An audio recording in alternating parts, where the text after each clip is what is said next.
Allah suuɗam sukaɓe leyɗam universitaire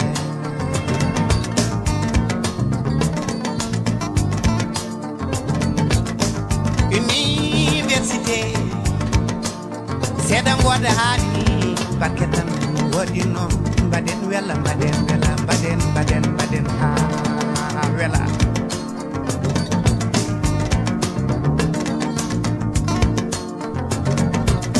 ballen ɓe suudu men no ɓe jangguiri ɓe daña jam mbaɗa wela mbaɗa ha sarane kam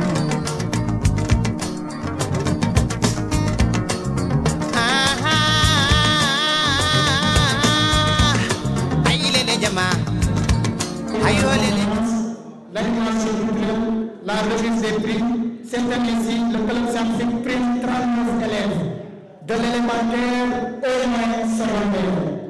Et enfin, nous allons finir avec les séances photo et puis Bababou Ibrahim, on va se dire à Nyalamouri, depuis Marabaïouman, donc on va parler Inch'Allah. Alors, sans tarder, je vous demande d'accueillir et d'applaudir le président du club scientifique, M. Mohamed Bassini. Présentant au maire de la commune de Ndioum, M. Baïdel Ndiaye, Monsieur le parrain de la journée, Dr Abou Touré, Monsieur le parrain d'honneur du club scientifique, Père Khalidou Dieng, chers partenaires du club, ARN, UVS, chères autorités étatiques, religieuses et coutumières, chers invités, chers superviseurs du club, Auguste Assemblée, bonjour. Nous voici encore une fois de plus réunis, pour la troisième fois dans le but de récompenser nos brillants élèves et d'échanger avec les autorités et la crème intellectuelle de notre chère commune. Pour rappel, le club scientifique de Ndioum, qui nous réunit ici aujourd'hui, est une structure dont la vocation est tout d'abord de faire la promotion des sciences au niveau local. Ensuite, de fédérer les étudiants de Ndioum et enfin de participer au développement de la commune. Après avoir constaté, on fait le taux d'inscrits dans les filières scientifiques au niveau de notre ville. Nos anciens ont eu la noble idée, après plusieurs concertations, de créer une structure dénommée Club scientifique de Ndioum pour pallier à cette situation. C'est à cet effet que le club s'est assigné pour mission de participer à relever le taux d'inscrits dans les séries scientifiques et de maintenir nos jeunes frères et sœurs dans ces domaines qui sont très bénéfiques et avantageux pour le devenir de notre chère commune. C'est pour cela que depuis 2019, année de création du club, des journées d'excellence, des cours de vacances, en collaboration avec la structure mère qui est l'ARN, des panels scientifiques, des dons de sang et plusieurs activités allant dans le sens de développer la commune et de renforcer la capacité de nos élèves à affronter les séries scientifiques ont été entreprises. Cependant, la réussite de ces activités, présidée et toujours facilitée par l'ensemble des bonnes volontés de notre commune d'ici et d'ailleurs. Tous ceux qui ont participé à la réussite de ces journées, soyez-en remerciés. C'est pourquoi nous profitons de cette occasion pour remercier tout d'abord à mon nom propre et à celui du club scientifique, les autorités municipales de la commune de Ndioum sous la houlette de Monsieur le maire, Dr Sékou Oumar Anne.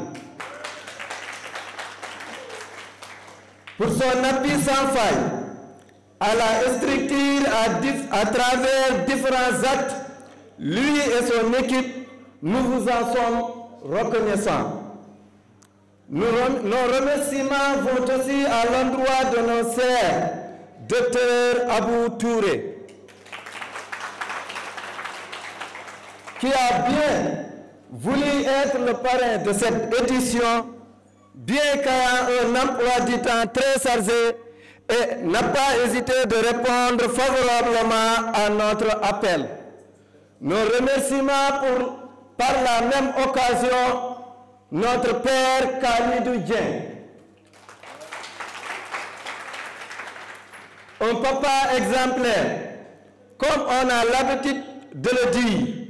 Il est toujours au chevet des étudiants de Ndioum et répond toujours présent à l'appel des différentes structures étudiantines ndjoumoises. Nous te sommes reconnaissants. Puisse Allah vous le rétribuer au centuple. Le club scientifique magnifie aussi la présence du représentant de la famille omarienne de Ndioum, ainsi que la venue de Thierno Malik Sambatara Ndiaye, qui, à chaque année du club, nous honore par sa présence.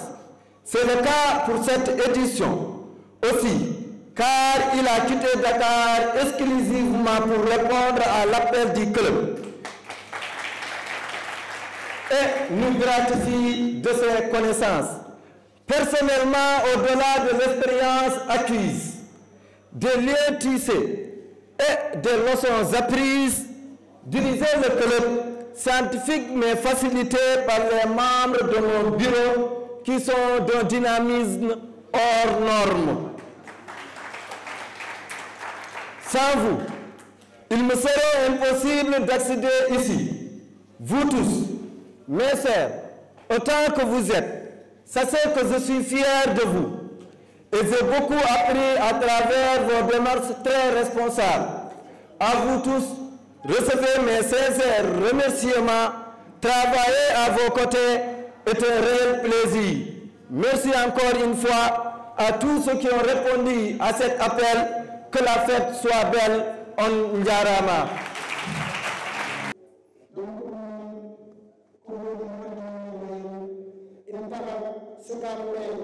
Waɗo ɓeydude ko mbaɗanoo so tawi en laawol ngol gumɗo ardi boofo rewi caggal ngol laawol sabbitaama enen laawol men ngol gumɗo ardaaki boofo rewani caggal sabu gonɗo yeeso ko lamɗo wonɓe caggal ko annude wonɓe hakkude weeɓe sukaaɓe wadde ɓen so tawi nani ɗiɗon bonnude inchallah rabbi ko ɓeydore ko yeeso no mbayi.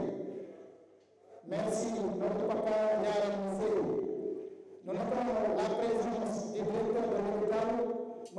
Abdoulaye Sène, le chef de quartier de Médine, M. Djiba Diallo, le président de l'ALM Saint-Louis, Sinaba, le président de Ndioum Lalo, étudiant M. Boubacar Diagne qui est présent, et le président du Fans Club, Neymar Dia, M. Bokar Dia. Donc, M. Bokar aussi, félicitations et nos remerciements. Sans tarder, nous allons donner la parole au représentant du maire, notre papa, M. Baïdel Ndiaye, sous vos applaudissements. Club scientifique de Ndioum on Njaram.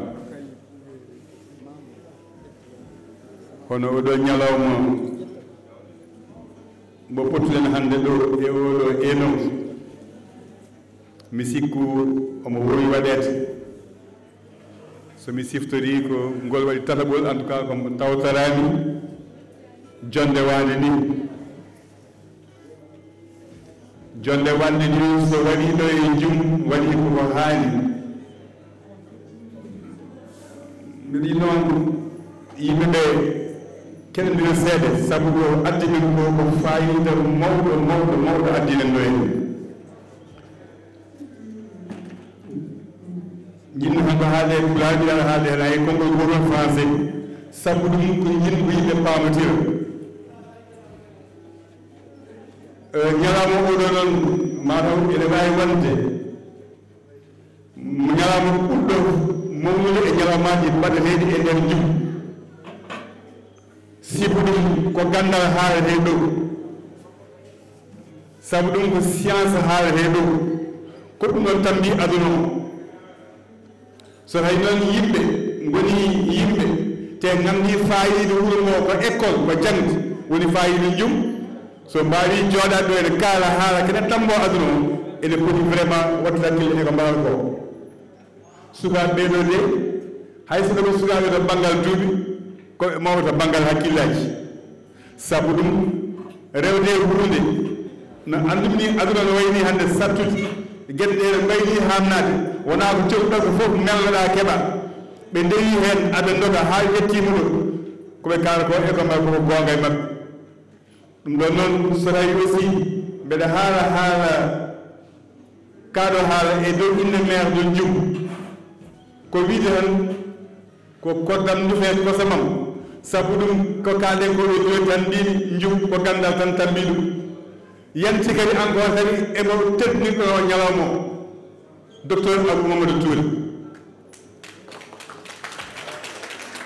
so neɗɗo yeehi ha wiyama docteur te ko docteur en médecine animale oɗon gandi nden jangde wona jangde caakan sabu ɗum neɗɗo o so hoore mum muusi walla itere mum muusi walla ferguitima segene mum imi so are docteur cafro wiyata ko ɗo muusrami kono woni yo gueɗo nagge ganduɗa gue sellani walla nguɗo pucci mum sellani holno namnote ha hande ko woni noon pucci ko wiya ko ɗum ɗo wondumi donc ko ɗum firti ko jangde kalamine ko jangde tinde woni ɗon ko jangde ganduɗa wonde anni e yidde fewnude so hay neɗɗo o en tout cas teddinirama ko foti woppi haajum e hamum comme no kaldirɗon yimɓe en hono kanko docteur Aboumadou Touré hono Malick Samba Tall en hono ceerno Madani Tall en e wonɓe ɗo fof e oɗo plateau c' est parce que aɓe gandi nafoore wonde hen sabu ɗum ɗo gandi waɗi nan caɗele e subaka toɓo waɗi gueɗe mayde waɗi yimɓe jeeyi ɗon garti kono nde wonno ko mbatton ko ko gonga e moɗon ene fewti yimɓe ɗum tan yimɓe gari noddade notorade fulla e fayida pour effectivement yimɓe ganda ko jawɗen ko wona caakan Ndioum mbeɗa rasi onon club scientifique kono nanguɗon ɗo oɗon goppe ɗum sibu ɗum ko mbatton ko nanguɗon ko hunde wonde fayida ñagoton mon e gueɗel gotel e nder ko jaharon ko ɓaade ko science mbatton te wuuro ngo enen mawno te sohlaji wuuro ngo enen keewa wone moon waɗoɓe médecine wone moon waɗoɓe médecine wona waɗoɓe goɗɗum e goɗɗum to banggal science sur le plan scientifique kono minen min mbiyamon min ñagoto on aussi caɗele gonɗe ɗo kaala heɓe e nder Ndioum ko faate affaire doctoragal guiɗi yallah so tawi on jeeyi ha on gayni jangdeji moɗon miijoɗe artude e Fouta pour mbawan wallude bandiraɓe moɗon caɗele gonɗe ɗe ɗo en ay minen de so won anduɓe so gandam artiri amen ɗo Ndioum ko prise de conscience en 1986 Mama Témére yaramum ene woni directeur école Thiroye waɗimo remplacé ɗon ko Bam Kalaji ko jibateɗo e Bama Yimaro ene wiye Bakry Dia Madani Sy ene woni école Wourossogui min woni école Kanel min nani gafa welani amen sur le plan résultat des examens min joddi minen tara min kalti min mbi ɓaade ko wonanda noon mbaɗen feere jangguinde école jarani tarade Sénégal école men Ndioum guila 1900 mbaɗen feere koote wuuro meɗen ƴeewen sukaɓe ko janggat ko beele men balluɗen ha hunde wodo no wayi kanko mo mattener mo to laakara ɓe wurti baydal jayiyam o wi amen ko onon woni suraaɓe on ndesani taw ko onon ɓuri hoyde ngare koohe mi abbomon Allah waɗi ko madani adi arti deftiɓe hen kanko Allah waɗi ne boko ɓe sanki o arti ɗo min tamde école o ndemo école goto wonno ɗo e jum kono hannde Allah waɗi mi sikku koɓe mbaɗi ko min nibsirani ɗum sabu résultat ji ndewi hen e on saaha école oɗo mo kalami école 1 à chaque fois nde école wutti jaami Dakar Abou Touré oɗo mo kalton mo mbaɗɗon parane hannde ko total ko au moins 300 400 000 francs soode kayeji e defte e crédit ni ngara CM2 meeɗa waɗa ñalama goto wona ndemade ko min addatno leɗɗe gaddama e école primaire kayeji gaddama e école primaire gueɗe mbaɗi noon e gueɗe mbaɗi noon rutti ndewi ha woni collège matériel basket ene wawi taw ngone CNN ɗo en aram segel matériel gada sport et tout ça là koye makko rewi addi min tottiri école o encore les premiers candidats au baccalauréat ɗo e Ndioub hawre moni conseiller du premier ministre Macky Sall gonɗo hande président de la république kanko tottimi 350 000 400 000 francs yomi sood aneluji pour élevage terminal parce que kanko o woni lauréat concours général philo en 1970 on woni lycée Blaise Diagne amen goni toon donc noon mbimomo philo ko discipline guesa ganduɗa ko terminal tan jangguinte élevage ɗi ngala hay document goto sur le plan philosophique non woni jaarimi Dakar o tottimi on haalis joom suudu makko fawi hen goɗɗum jaami libini soleil levant coolmi ko poti ko sottude finde mum garmi ɗo hawri ko fête indépendance nde daɗɗa ɗo hen hande ñenen sukaɓe doole hen janggani min payi collège ene watta lycée seconde premiére député candidat au baccalauréat ko ɗum Abou Touré woni ɗo Abou Touré vraiment somi haali ɗum mataw wiite komi sehil makko bon mais aussi je vous concède ça mais c'est parce que ko wayo ko mbeɗa andi mataw min wawa ɗum wadde kono ko wayo ko pour ha sukaɓe yo janggu minen min jiɗi ko yo sukaɓe janggu yo sukaɓe janggu yo janggo e jaam so ummama ɗo janggo jaam taw oɗon mbawede remplacé yimɓe école aji yo toppi primaire moyen secondaire e secondaire kala ko mbawɗon wadde e nder jum ko wona jabde janggoɓe ɓurano janggoɓe métier yo maddum saabu ɗum ala ko nani jum ala ko mani jum so wona jangde école e jangde ɓurano kala kala ɗo mbiye ko kaari kala kala ɗo ko mbiɗen ko école janggi walla ko ceernade mawɗo walla gueɗe banno so haalama ha siiri ko ceerno Mamadi Sabatara ko ceerno Abou Touré ko docteur so haalama ha oɗo boya kala c'est des gens woɓɓe gadda preuve aji men sur le plan en tout cas formation professionnelle e jangde ɗum ɗon noon ɓaade Allah waɗi en gaari ha ɗo mbiyen yimɓe kala koɗɗo yo ɓiyum janggu yo miñum janggu yo baɗum janggu yo yimɓe janggu pour ganduɗa vraiment janggo e jaam jugu janggo e jaam so ummiɗo ɓeɗo so ummiɗo tan ganduɗa woɗɗe ɓaɗo passé Allah jarama on jarama vraiment mami yettide ɗum ɗo foti yettide pour nanon jumo pour ha jum wawa yaadu yeeso Allah addi en ha ɗo yo Allah nomen ha yeeso nguren cellen tawene ɗum nafata koye bandiraɓe on jarama on jarama merci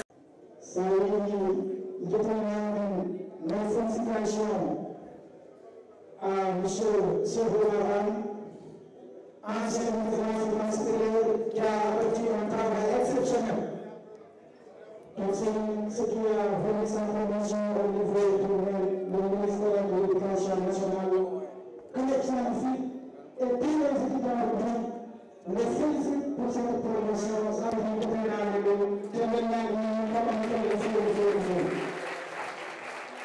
c'est ce qui montre que Dieu est une vitrine de l'éducation. Dieu est une vitrine de la connaissance. Depuis 8 ans, nous occupons les postes qui sont liés à l'éducation. De l'enseignement supérieur à l'éducation au ministère de l'Éducation nationale. Donc les médias, les parents d'élèves, les sites qui ont tenu une feuille, comme M. le maire, notre papa, M. Gabriel. Nous notons la présence de notre papa, M.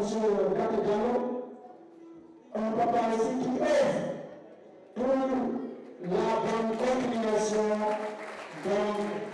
des cantines scolaires. Nous sommes aussi à l'élémentaire, comme il a dit, de Joël Bourgogne. Donc, c'est l'administrateur aussi au règne des candidats. Quand il y a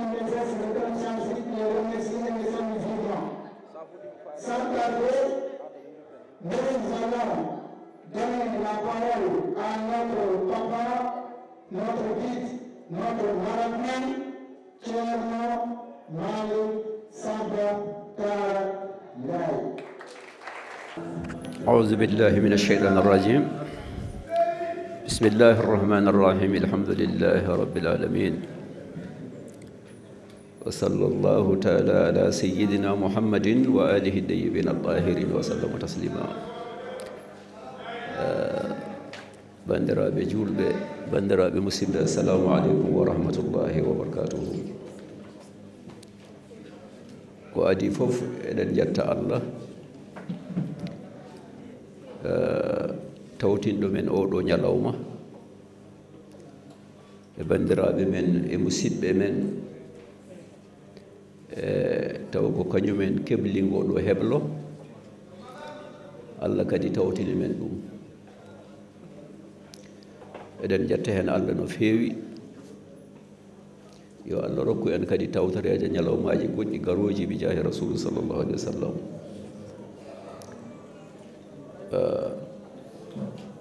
ko adi fof ko yettude hebluɓe ngoɗo heblo.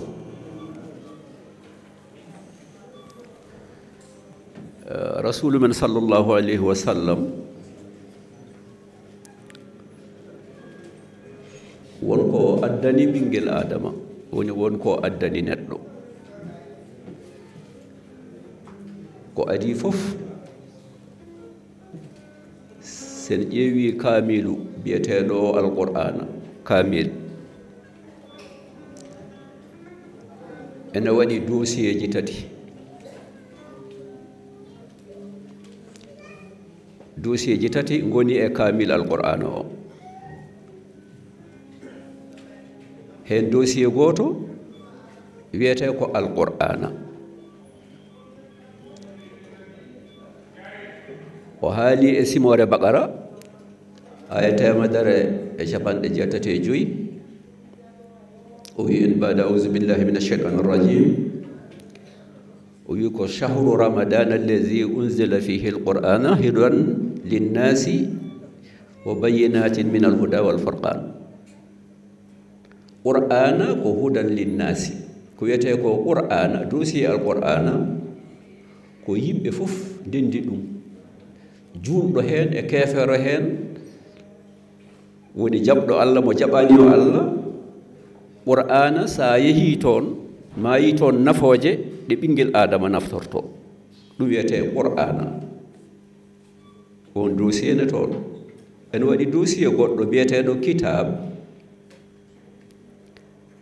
sen janoto suratu baqara aya ɗiɗaɓo o wi ko zalikal kitabu la rayba fihi hudan lilmuttaqina. ko wiyete ko kitab ɗum ko peewal wonande jaɓɓe Allah ɓe. wadde dossier goɗɗo ari. ene waɗi dossier goɗɗo biyeteɗo saba almasani. saba almasani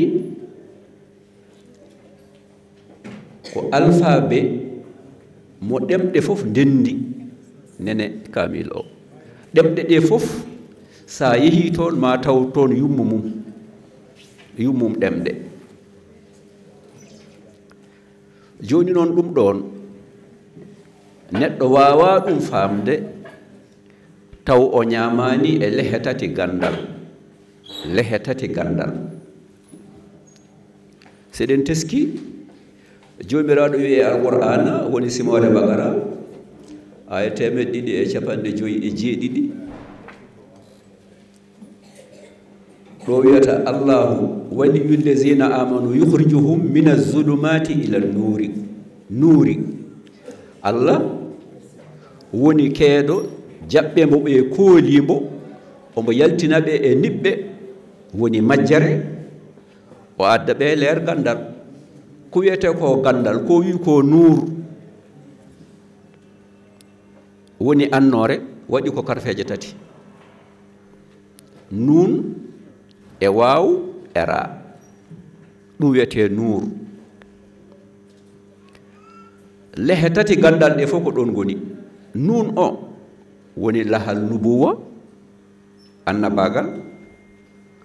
waaw o woni lahal wilaya, ɗum woni waliyagal ra o woni lahar risala ɗum woni nelal nelaɗo sallllahu alayhi wa sallam ko totta ko yo addan yimɓe woni lehe tati ɗeɗo lehe tati neɗɗo ñamata nde jogo gandal ko wiyete ko gandal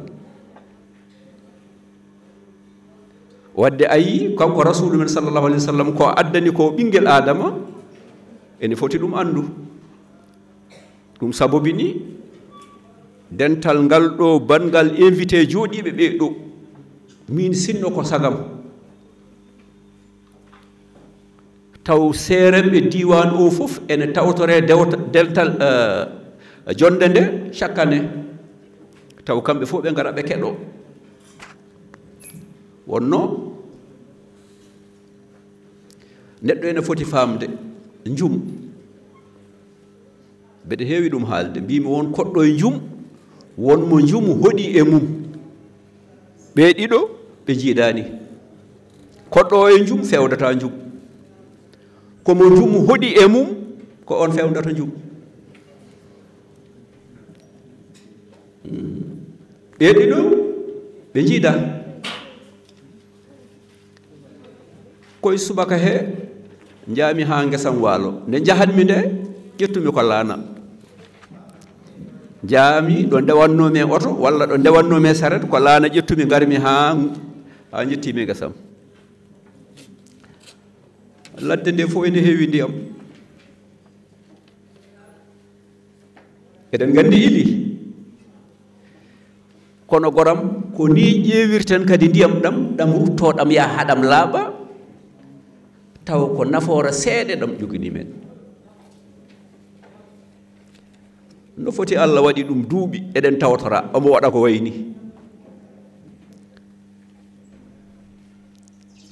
kono neɗɗo wonko welsinto taw nafoore fof ko hen woni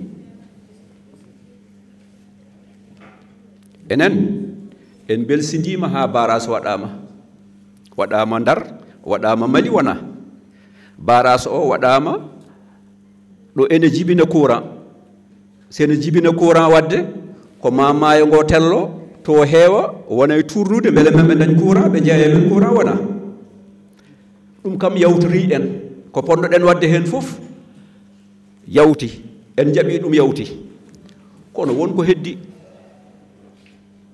heddi ko jogiiɓe volonté wonno leñol kaatane ɓamtaare mum ko nayi so alaa ɗum tan leñol ngol ɓamtatako ko adi fof haatande adande ko ma leñol jogo lamɗo ɗiɗo ɓere nde ko ma leñol jogo gando tata ɓere nde ko ma leñol jogo galo naya ɓere nde ko ma leñol jogo katante ɗum so leñol ala ɗum mayi wona e joni ko wayno no ladde nde ildata ni rawata koye calli ɗi fotani bon fadede laamu yo fewndane ɗum ko jogiiɓe volonté tan jogoto volontaire mumen o jogo fayida mumen e fulla mumen mbaɗa hen ouvrage uji ɗi gandanɗa hoore ma so ɗilam ɗam naati ruttota ko ene wawi fewndede taw so ndiyam ɗam naati e ladde nde so maayo ngo ene tello ndiyam ɗam daroto ɗum ko fewde ɗum ne weeɓi so tawi joni ladde nde fof waɗi ndiyam goo en gulletake ɗiɗi men dañ liɗɗi tati men dañ maayo ngo liɗ mi anda ko ndiyam ɗam woni ɗo ha ndungu arta taw kala ko cohluɗen e huuɗo kala ko jawdi men sohli taw kala ko sohla ene heɓe ɗum sinno ko sagam sukaɓe nini ko janggoɓe mbattay ɗum haqqille mbattay ɗum ɗon haqqille ay jomiraɗo ombo hawni min wiyata jahni Allah tan ko goto kono ɗiɗo heddiɓe ɓe jahnanimo moƴƴo o ɗo ko moƴƴo on jafnani Allah o ko bonɗo on jafnani Allah jagni Allah tan ko gonɗo e hakkude o moƴƴata o bonata ko on jagni alay sago woda hen ɗo keɗɗa e ma a woni moƴƴo walla a woni bonɗo wonno kamɓe fof koɓe jeyaɓe Allah kono Allah kam ene yiɗa yo neɗɗo moƴƴu wona o yiɗa neɗɗo bona kono noon hay bonɗo o de mo wiyata o ko bonɗo a wiya ka ya ñawmo ko kanko wi ko kanko ñawata wona aha ɗum sabubini moƴƴude saɗani saɗi ko moƴƴinde moƴƴude ndaw ko weeɓi moƴƴa an tan e hoorema moƴƴa ndaw ko weeɓi saɗi ko moƴƴinde ay kala ne mbiɗa aɗa moƴƴina way kono fewde jinmi wiide ko fewde saɗani saɗi ko fewdude ay kala ne mbiɗa aɗa fewda ko nden dañata probléme uji ɓattiɓe ma boom ko ɓen gaddantuma probléme uji kono neɗɗo fewdat mbeɗa teski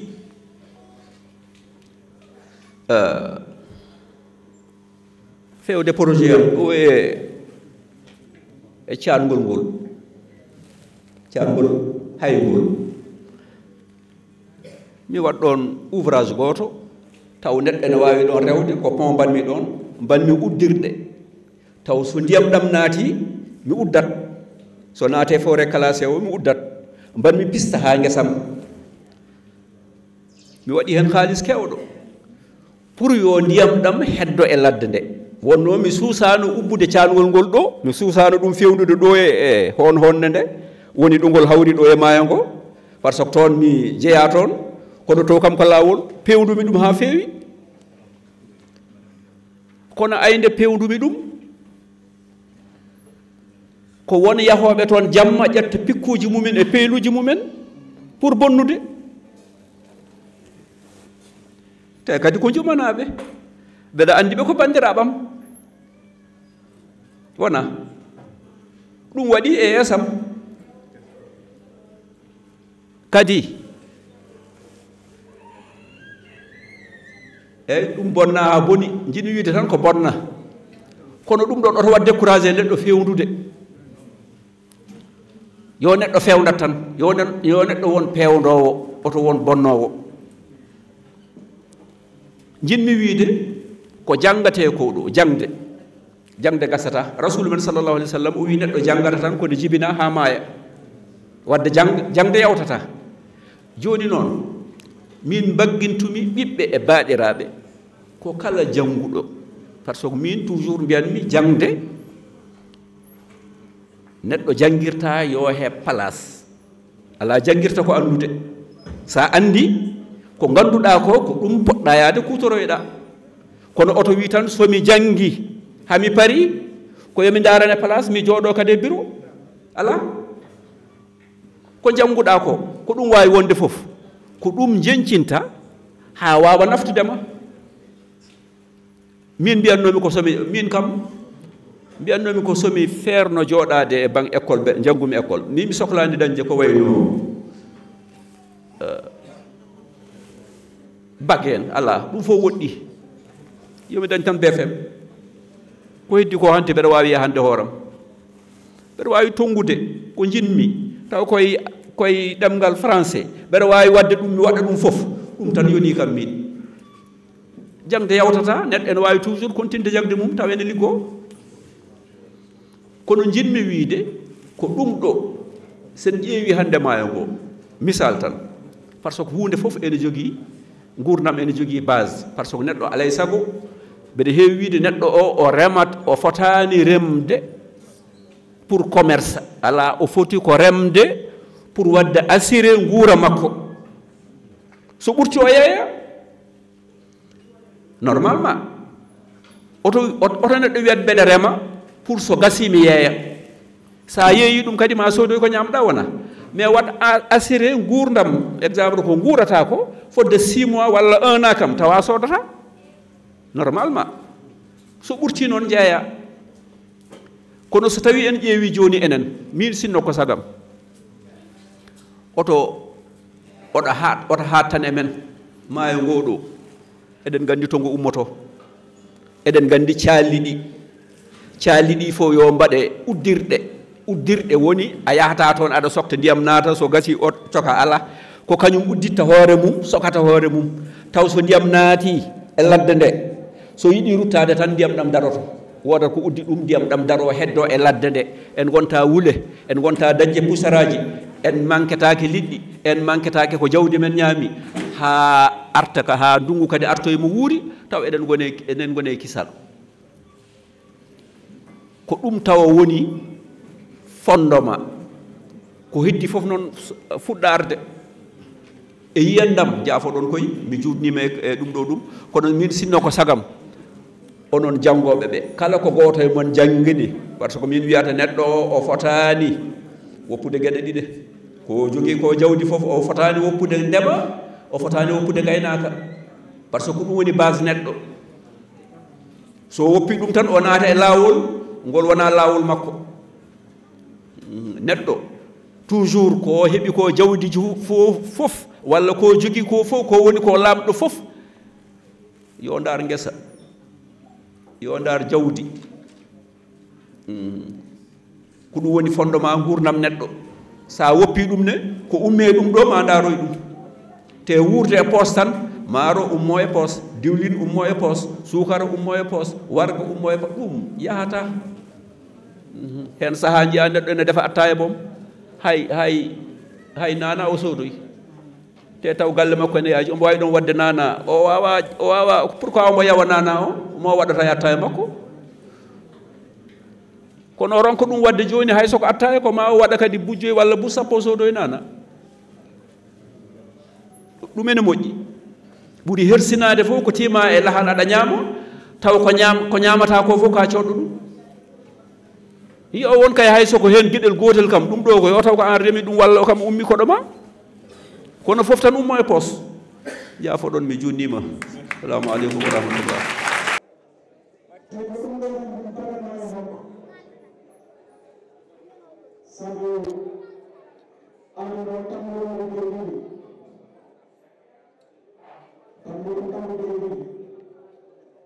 le temporel et le spirituel.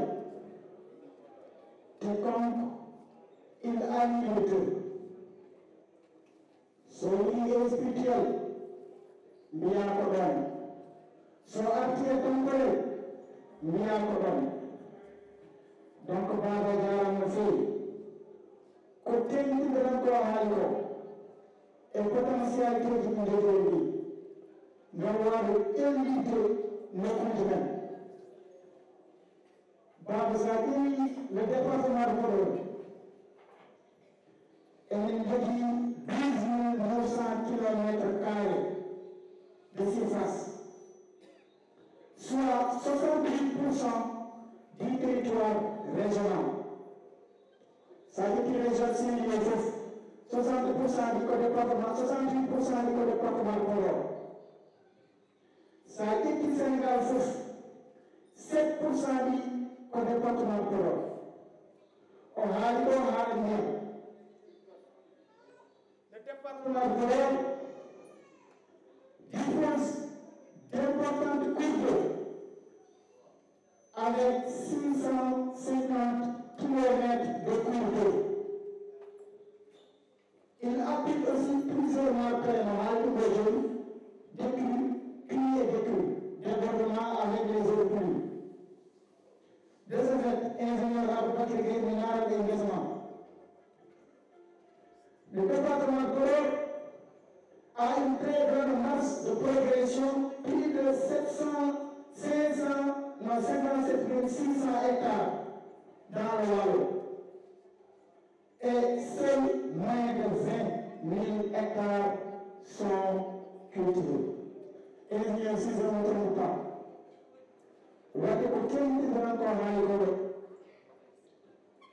Donc, étudiants, élèves, investisseurs.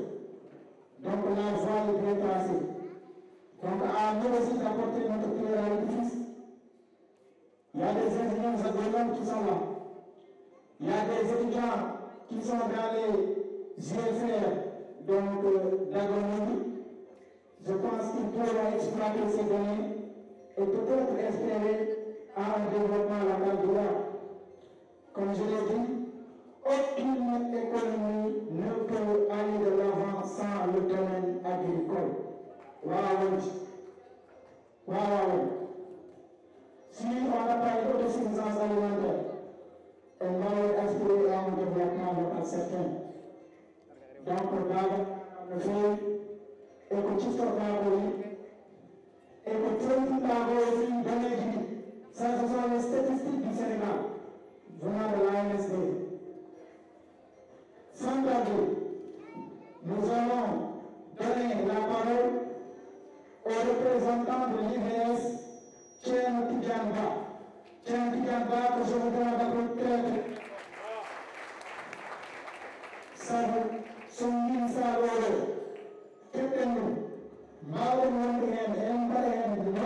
correctement, c'est grâce à la collaboration du club scientifique et de l'UVS de Lille. Donc,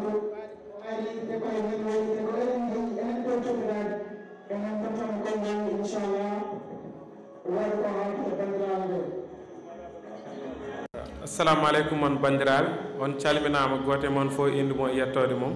Donc bonjour tout le monde, permettez-moi d'abord de vous souhaiter la bienvenue à l'ENE de Ndioum. Je me nomme Thierno Tidiane Ba, je suis étudiant à l'Université virtuelle du Sénégal, en même temps agent d'accueil ici à l'ENE de Ndioum. Donc j'ai le plaisir de vous faire la présentation de l'UVS, je ne serai pas long. Donc l'Université virtuelle du Sénégal est une université numérique à caractère public qui est basée sur un modèle pédagogique innovant, basé sur les technologies de l'information et de la communication. Donc l'UVS a été créé pour répondre à une demande croissante d'accès à l'enseignement supérieur. Aujourd'hui, on voit qu'il est difficile d'accéder à l'enseignement supérieur. Pourquoi? Parce que les universités sont remplies. Parce que nous avons beaucoup d'étudiants, machallah, qui ont le bac, mais qui ont des défauts à être orientés. Maintenant, l'UVS a été créé pour répondre à ces difficultés-là. Ainsi, dans le modèle pédagogique, dans le domaine pédagogique, je vais vous expliquer un peu la procédure. Un étudiant qui est fraîchement orienté à l'Université virtuelle du Sénégal, après les inscriptions administratives et financières, il va faire ce que l'on appelle les cours transversaux. Les cours transversaux, ce sont les premiers cours qui vont faciliter la transition des cours en présentiel vers le système en ligne. L'étudiant va être formé en informatique pour qu'il puisse, une fois qu'on lui remet ses outils de travail, une machine et une clé de connexion. Donc vous savez qu'à l'UVS, chaque étudiant va recevoir une machine et une clé de connexion. Cela va lui permettre de suivre ses cours tout au long de son cursus. Après cela, l'étudiant va commencer à entrer un peu dans le système, à faire ses cours. Donc dans les autres UFR, dans les autres universités, on parle d'UFR, par exemple SAT ou CRAC. Ici, on parle de pôle de formation. Nous avons 3 pôles de formation. Nous avons le pôle CHEJA, le pôle sciences économiques, juridiques et de l'administration, où il y a les métiers du droit, de l'administration, de la finance et de la comptabilité. Nous avons aussi un autre pôle qui s'appelle le pôle STN, sciences technologiques et numériques. Là, c'est un pôle purement numérique. Ce pôle a été créé pour permettre aux étudiants, par exemple, qui sont des littéraires, parce qu'au début, on pensait que c'était tout simplement les étudiants scientifiques qui peuvent accéder qui peuvent être des informaticiens. Aujourd'hui, les étudiants qui sont à L, qui sont orientés dans une filière comme IDEA, informatique et développement d'applications web, ces étudiants-là peuvent être des élèves en L2, mais une fois qu'ils auront leur bac, ils peuvent faire cette filière-là. Et cette filière va leur permettre, en moins de temps, juste en 2 ans, moi j'ai un ami, il est en 2e année, mais il fait des choses extraordinaires et il est en IDEA. Donc nous avons aussi un autre pôle qui s'appelle le pôle LHHE, où il y a la sociologie et l'anglais, et un master qui est délivré, il y a le master en sciences de l'éducation. En matière de chiffres, nous avons 17 espaces numériques ouverts. Quand on parle d'espace numérique ouvert, c'est ce bâtiment-là. Donc dans ce bâtiment, nous avons une amphithéâtre qui est capable d'accueillir 200 personnes. Nous avons 2 salles open space qui sont des salles informatiques équipées. Dans chaque salle, il y a 100 ordinateurs pour permettre aux étudiants dès le début d'être formés en informatique. Et dans ces salles aussi, on peut former la population, c'est-à-dire des gens qui ne sont pas des étudiants. Pour vous dire juste que dans le cadre du service à la communauté, l'UVS est là pour assister tout le monde et impacter positivement dans la communauté où elle est implantée. Pour vous dire qu'aujourd'hui, si on voit l'UVS, c'était prévu dans chaque département un ENO. Quand on parle d'un ENO, c'est le bâtiment. Mais nous, à Ndioum, je pense que nous avons, c'est un grand privilège que nous avons pu avoir un ENO dans notre localité. Et nous devons nous en réjouir. Donc, ce n'est pas facile d'avoir un ENO dans une commune.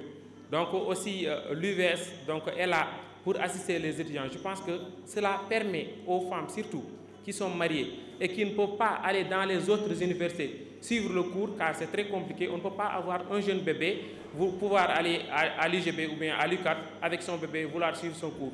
Aujourd'hui, quand tu es un étudiant à l'UVS, tu as ta machine, ta clé de connexion, tu peux suivre tes cours tout en étant chez toi. Tu es chez toi et tu suis tes cours. Comme j'ai l'habitude de taquiner les jeunes femmes, je le dis, vous pouvez suivre vos cours tout en cuisinant. Parce que c'est possible. Tu as ta machine qui est là, tu as tes écouteurs, tu suis ton cours, il n'y a aucun problème.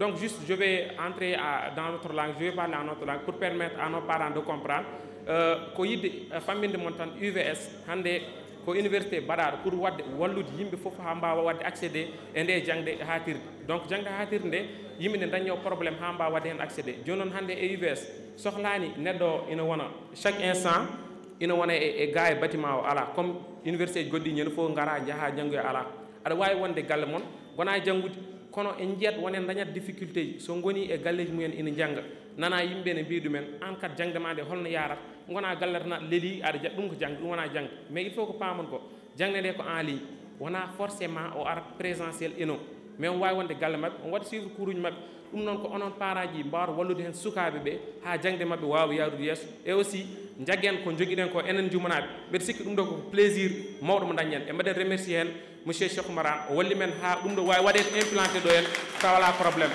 Donc pour mi was journade mbeɗa haara ɗo pour journée o was jokkidde. Je vous souhaite une bonne suite du programme et pour plus d'informations vous pouvez visiter notre site www.ivs.sn. Je vous remercie. Donc on prend ko haali ko fo nek fof to gonɗa fof ko toon. Alors étudiant ji ni ndogo problème accueil so tawi jii Dakar walla dans les autres régions. Kono hande étudiant so tawi ko licence waɗama orienté e IVS ina wawi hettade e nder ittata diplôme ko étudiant wawi hedde Dakar fof ene wawi hedde diplôme mbaɗa noon ɗo hen taw bougani. Donc en rotti pôle universitaire la commune de Ndioum te ɗum c'est grâce au ministre maire monsieur Cheikh Ouaran que je vous demande d'applaudissements pour votre. Donc il y a des étudiants qui sont réticents wonen so mbaɗama orienté IVS cikkan ko boni non minen somin dañi licence oɗo min jahata Dakar janggoyde ɗo min jotto min janggi min dañi komin poti ko dañi toon taw min dañani probléme logement taw min dañani probléme transport juste il faut qu'on jotta volonté o rek diplôme là est valable diplôme baɗɗo valable Gaston Berger baɗɗo valable Ziguinchor c'est le même diplôme qui est valable ici à l'UVS. Donc il faut que étudiant ji pamɗum heɗonono ko volonté mbawa aussi hedde o opportunité mo dañƴama mbawa ɗum waɗe valorisé. Donc enen kala mo jogui haalojement ji je vois dans la salle mon frère monsieur Sidou Ndiaye et mon autre frère monsieur Abdoulaye Touré et il y a aussi notre frère Sall. Donc ce sont des gens qui règlent le problème des droits dans le cadre social à l'université de Diop. Et je vous demande de les très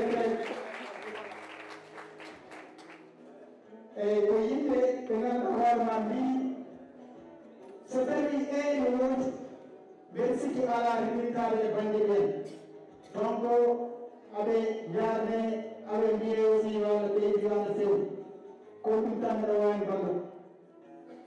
Alors sans tarder nous allons donner la parole au représentant du lycée de Ndioum. Monsieur Ban, s'il est présent. Monsieur Ban, alors, sur vos applaudissements. Monsieur le parrain, connaissant le représentant du maire, qui est également un partenaire du lycée, je salue également le président et tous les membres du club scientifique de nous. Aujourd'hui, c'est une joie pour moi de participer à cette grande manifestation qui honore les meilleurs élèves de la commune de nous, de l'élémentaire jusqu'au lycée, en passant par les serres. L'année dernière, nous avons organisé ensemble avec vous cette organisation. Cette année encore, c'est un renouvellement et je souhaite que ces activités se déroulent également dans les années à venir. En ce qui concerne le lycée, je prends la parole aujourd'hui au nom de Madame le proviseur qui est absente aujourd'hui, au nom de tout le personnel de l'administration et de nos chers élèves.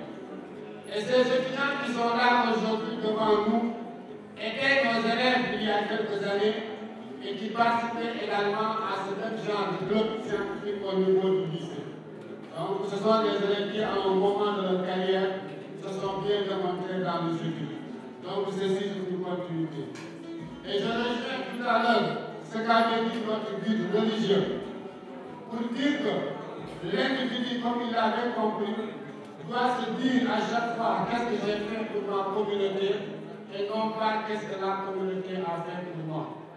Et à juste titre, je dirais que ces étudiants ont accepté de sacrifier leurs années d'apprentissage scolaire et étudiantin au service des générations inférieures, j'ai renommé de leurs petits frères des élèves. Et en organisant cette fête de l'excellence, qui prime les meilleurs élèves de la commune, parce que c'est un examen, ce sont des cours qui sont manifestés. Et pour revenir encore plus vite cette année, au niveau du lycée, pour ce qui nous concerne, nous avons eu pour la première fois d'excellents résultats au bac, et particulièrement au service scientifique parce qu'on en parle aujourd'hui. Nous avons eu une mention très bien pour la première fois à un élève de Smansa, qui sera primé aujourd'hui. Nous avons eu des mentions bien et des mentions assez bien. Et également aujourd'hui, vous avez accepté de primer 12 de nos meilleurs élèves, et parmi lesquels 9 élèves issus des services scientifiques de la zone de la territoire. Donc, encore une fois, je ne serai pas long comme vous l'avez dit, mais je vous souhaite plein succès dans l'exercice de vos fonctions. Et en tout cas, comme la municipalité est là, il faut que ces élèves également, à leur retour de la commune, soient reconnaissants pour tout ce qu'ils font par votre action pour la commune. Encore une fois, bonne chance et bonne réussite à vous. Donc nous allons donner la parole aux représentants des enseignants. Monsieur Populaire, quand je dis enseignant, ce n'est pas l'enseignant de toute la commune. Ce sont les enseignants qui étaient là-bas dans les cours de vacances. Il y avait des enseignants qui étaient présents. Il y avait des professeurs qui accompagnaient aussi les étudiants avec les deux structures, l'ARN et le club scientifique. Je rappelle par là qu'il y a une journal institut aussi qui faisait des cours de vacances. Et c'était une réussite. Il y a de cela une semaine, il primait aussi les meilleurs élèves à journal. Et ceci nécessite des applaudissements.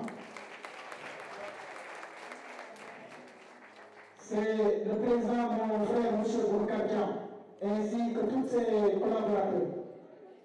Donc, M. Ndiaye, il va prendre la parole pour remercier les enseignants, les professeurs et les étudiants qui étaient présents pendant un mois pour accompagner les élèves. Assalamu alaikum tout le monde. Et merci M. Kal. Je crois bien que woni ho caggal fotan yettude konngol e yeesoma en tant que cukalel, en tant que ɓiɗɗo, en tant que baadiraɗo laawol wonanno ko min jooɗo min keɗo koɓe kaalata ko wawi hen wonde fof min ƴetta min naftoro. So jehino ha non tottami konngol ko adi fof mbeɗa yaafo par ce que mi fotani ƴettude konngol e yeeso moon kono mbilani remercier l'ensemble des personnes qui étaient présentes au moment où on organisait ces cours de vacances. Et je dirais que en place et lieu de ces remerciements, on va les remplacer par des encouragements. Si on a bien entendu ce que M. le maire a dit tout à l'heure, et si encore on a bien entendu ce que notre marabout a dit. Wonɓe jumgoni ɗo kanko haali koɗɗo e jum e mo gandanɗa on ko jumbo e hoɗe mum. En tant que jeune et fils de cette localité, si par ailleurs en pleine vacances, étant d'abord des enseignants, appelés peut-être pour se reposer pendant ces vacances-là, on nous sollicite d'accompagner ces jeunes. Nous ne servons pas ici à nous servons ailleurs. Donc, dans ces moments-là, on devait être au repos. Mais nos frères, nos petits frères nous ont sollicités pour les accompagner dans ces cours de vacances. On va accompagner qui? Ce ne sont pas ces étudiants-là, mais plutôt nos frères qui sont dans les écoles, allant du préscolaire jusqu'au lycée, n'est-ce pas? Et dans ce cas-là, ces jeunes professeurs, ces jeunes enseignants et instituteurs sont là. Tout à l'heure, comme nous réunis, donc, sachant que le nombre d'instituteurs et le nombre de professeurs qui résident dans cette localité-là, quelques-uns étaient présents par rapport à cela pour les accompagner, ces étudiants-là. Donc, on ne peut pas les remercier, on va les encourager. Parce que c'est de leur droit, c'est de leur devoir de le faire en tant que jeunes. Mais plutôt, c'est nous qui allons remercier ces étudiants-là parce qu'ils nous ont donné la possibilité de pouvoir le faire. S'ils n'avaient pas organisé ces cours de vacances-là, on allait être à la maison en train de dormir. Servant ailleurs à encadrer les enfants d'autrui, aujourd'hui, on nous donne l'occasion d'accompagner nos petits frères, d'accompagner nos petites sœurs. Donc, c'est une opportunité pour nous de vous remercier. C'est la troisième fois qu'on organise ces journées. Au début, je vous disais, je n'allais pas vous remercier. Parce qu'on est tous des Sénégalais. Des Sénégalais, comme nous Wolof Ndiaye di wax, Sénégalais dafa gaaw a naaw te ku naagu daan te ku daanu ñu raw la. Il suffit juste de remercier un Sénégalais, il se comporte d'autrement. Et ça gâche tout. Raison pour laquelle on va continuer de vous encourager. Vous êtes sur une bonne lancée. Tout à l'heure, M. le maire l'a dit. Si vous n'étiez pas dans cette bonne lancée, mon père et mon oncle ne seront pas ici. Moussé Dien ne sera pas là. Et Dr Abou Touré ne sera pas là. On va vous laisser tout seul. Donc, sur ce, je m'excuse d'avoir pris cette parole devant vous et je vous remercie. Merci. Donc, avant d'énumérer par le candidat, tout le micro, le parrain, organisme, Yaloro, les frères aventurés avant une toute parrain d'honneur et John Yaloro, et on va les faire de fond. Donc, tout le monde, Ningaji, Kalahen avant une dernière parrain candidat. Inch'Allah. Yangan Yangajak. Ya barke gasde esiyannaɓe cettude ko mbatten koɗo yo Allah yaltu hen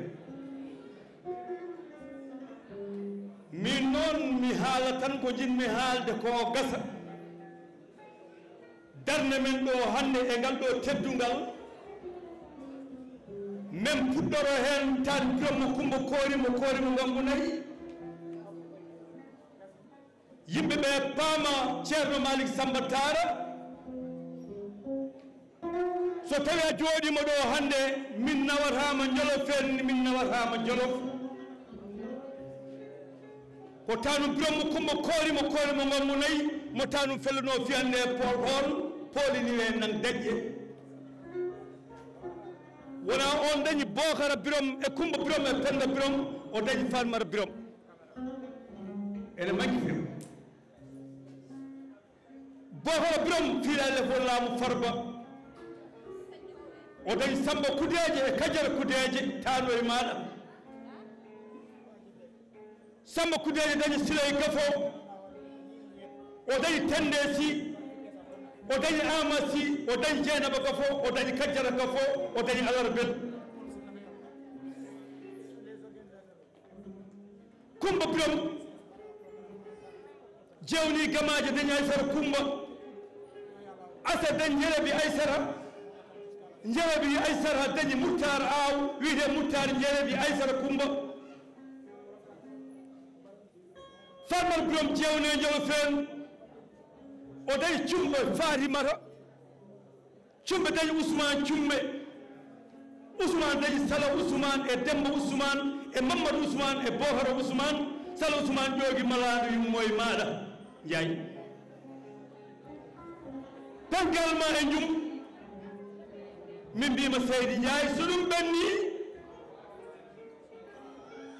min pahe ndumbo ala gaño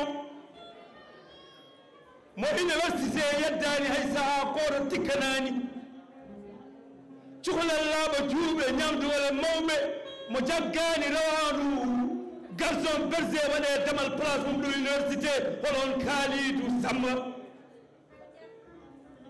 wiyete Kalidou Dieng moƴƴo Samba Kelli moƴƴo ceerno Saydou Banda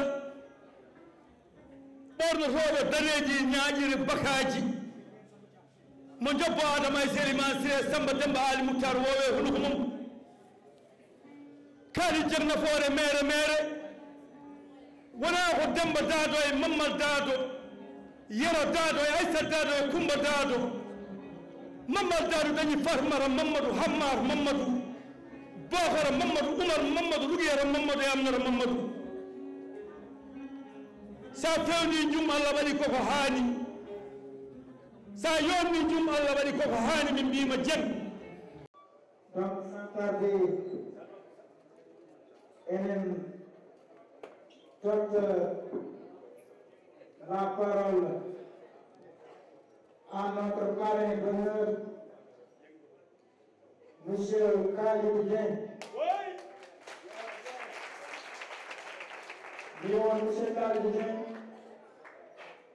de l'université, création, club scientifique, 2019 radio, on a déjà une honorée. Kala, ko étudiant di Njum e club scientifique o kono waɗanede université ha e batte bibliothèque ha e batte accompagnement omo hen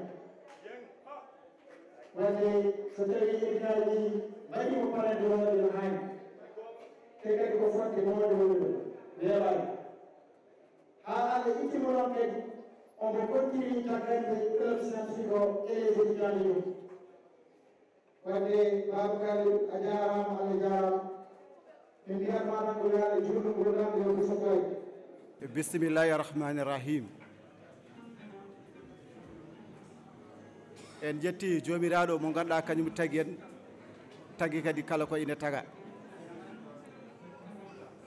en juule nulaɗo Mouhamadou Rasulullahi sallallahu alayhi wa sallam mo ganduɗa kañum woni ɓurnaɗo windere en calmini jignaɓe men nene e baaba en calmini seereɓe men en ɗetti calminaɗi ɗi foof en mbaɗiɗeɓe junngo denɗi men mawni men sehil men Malick Samba Tara Ndiaye en calmini délégué ji quartier ji men en calmini halifa men to banggal aadaji men en calmini heedaɓe men to banggal laamuji men ene waɗi représenté mawni men e monsieur le maire Baydir Ndiaye eɗen mbiyamo yo yettin calminaɗe e faade monsieur le maire et ministre de l'éducation nationale Cheikh Oumar Anne eɗen jettina kadi calminali miñi men ceerno Mouhamadou Saydou Banda Sy mo ganduɗa ko addi ɗo nulaɗo mum wiwar ɗo longto ɗum ene wiye Gayo Ndiaye en calmini pare men Abou Mamadou Touré eɗen jiiɗi poɓɓonomo hano feewi hano feewi hano feewi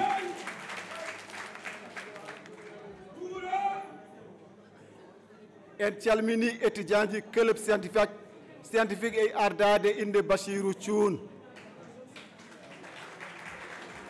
e dendagal étudiant ji jumanaɓe fof debbo hen gorko hen en goppani hay goto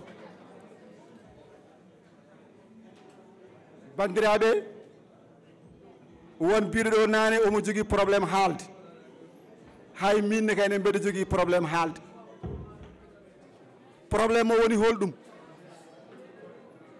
so tawi a joddima e Malick Samba Tara Ndiaye a joddima e docteur Abou Touré a joddima e Baydel Ndiaye e hilifaɓe woɓɓe wonɓe ɗo ete mbeɗa sikki tan an a fotani ni haalde kono ma rew tan ko étudiant ji ɗi ɓe mbaɗi men tan e pencu groupe o ala eɗen mbawidrade ɗen kaala eɗen mbawidrade ɗen kaala nde wonno amfiji ɗi gonɗi ɗi université ene woɗo oɗo amfi ene woni oɗo sall laabi tati walla laabi nayyi kono kewɗen ko darade tan kucciten e étudiant jumanaɓe kaalen kamɓe fof ɓe nana nde wonno so tawi en kucciti e étudiant ji tan en jogoto coftal ha no meewi kadi dande ɓeydoto tawde ha no feewi eyyi ɗum noon mbiɗen ko étudiant ji ɗi mi mbaɗi men e pencu e subalɓe ɓe so tawi oɗon keɗo guella e alifal ne haala e jimol Samba hakkude mum e Kumba oɗon gandi ko Kumba waɗi Samba e pencu kono pencu o waɗi o Samba oɗon pencu étudiant ji mbaɗani men oɗon pencu hol pencu mbaɗi men ko pencu ɓamtare e yidde ɓe mbaɗi men ɗo ete hanki noon eɗen joguino namdal faade e étudiant ji ɗi woni premier président ko Ceerno Alassane Dicko deuxième président ko Alassane Sall troisième président ko Siley Samba Camara président actuel o ko Bassirou Thioune ɓeɗo nayi noon ko haade men arde e parrain o eɗen jiiɗi namnadeɓe holko waɗi mbaɗɗen parrain mo mbaɗɗen o parrain hol sababu mbaɗɗen parrain o ɗum noon Alassane Dicko ko an jaaboto namdal ngal holko waɗi mbaɗɗen Abou Touré parrain assalamu aleykum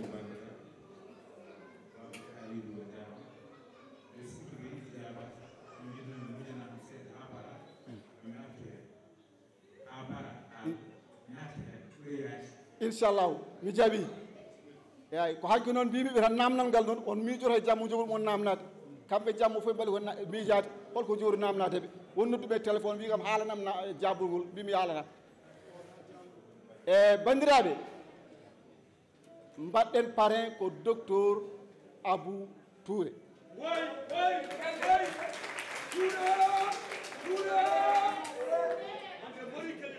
docteur jaafoɗa ka mawɗo kono mbiɗi ɗum wona darɗa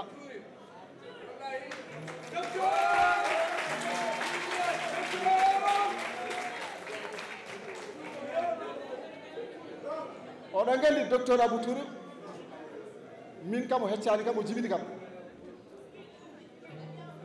étudiant ji ko tañira kon makko nen tonni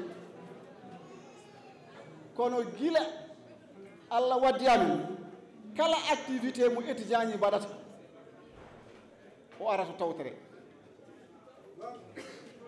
o feera mankude omo wawno wiide ko mawɗo omo wawno lomtinde ɓiɓɓe makko nen ɗon seela makko nen ɗon yaadi makko nen ɗon koɗo kanko tan en présence o ara o tawtere min peera wadde activité e Dakar taw o tawaka ɗum noon so tawi eɗen mbaɗa parrain hikka mbimiɓe ko min ko docteur Abou Touré mbatten parrain ko min waɗimi choisir ko min tan ƴetti tan personnellement mbimi ko docteur Abou Touré nde wonno o waɗ ɗum mérité so neɗɗo noon waɗi mérité won gueɗe a tottat ɗum waɗi ko mérité o waɗi mérité ha timma no mbiɗa ni kanko docteur Abou Touré journée amen d' intégration momin mbanno le 31 mars le conférencier wiyete ko professeur Alain Dioum nde wadde conférence haw gayni docteur Abou Touré ɗetti parole haali janngo e mum subaka law o noddi kam téléphone o wi kam mais monsieur Dieng an on tooñi kam hanke cikku mataw won ko étudiant haalimo ko feewani e mbimi ko tooñinumami o wi onon holno jogotono neɗɗo poɗɗo no oɗo docteur Abou Touré oɗo gadda goɗɗo no waɗan mon conférence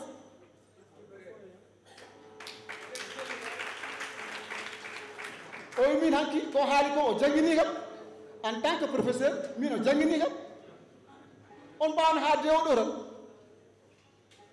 mbimomo jarama mais seulement ɗum ɗo ko gueɗal mum université nde waɗi ganduɗa ko ɓeeɗo ko gueɗal mum ko professeur Arouna Tall jeeya Thialaga ko kañum ardi on service kala ko faate e conférence uji walla gueɗe goɗɗe étudiant ji ko kamɓe gara ɓe joɓetaki haydara ɓaade noon ko service mon ko onon min gardata o kono noon janggo e jaam kay oɗo tan ɗon mbawi hen hadde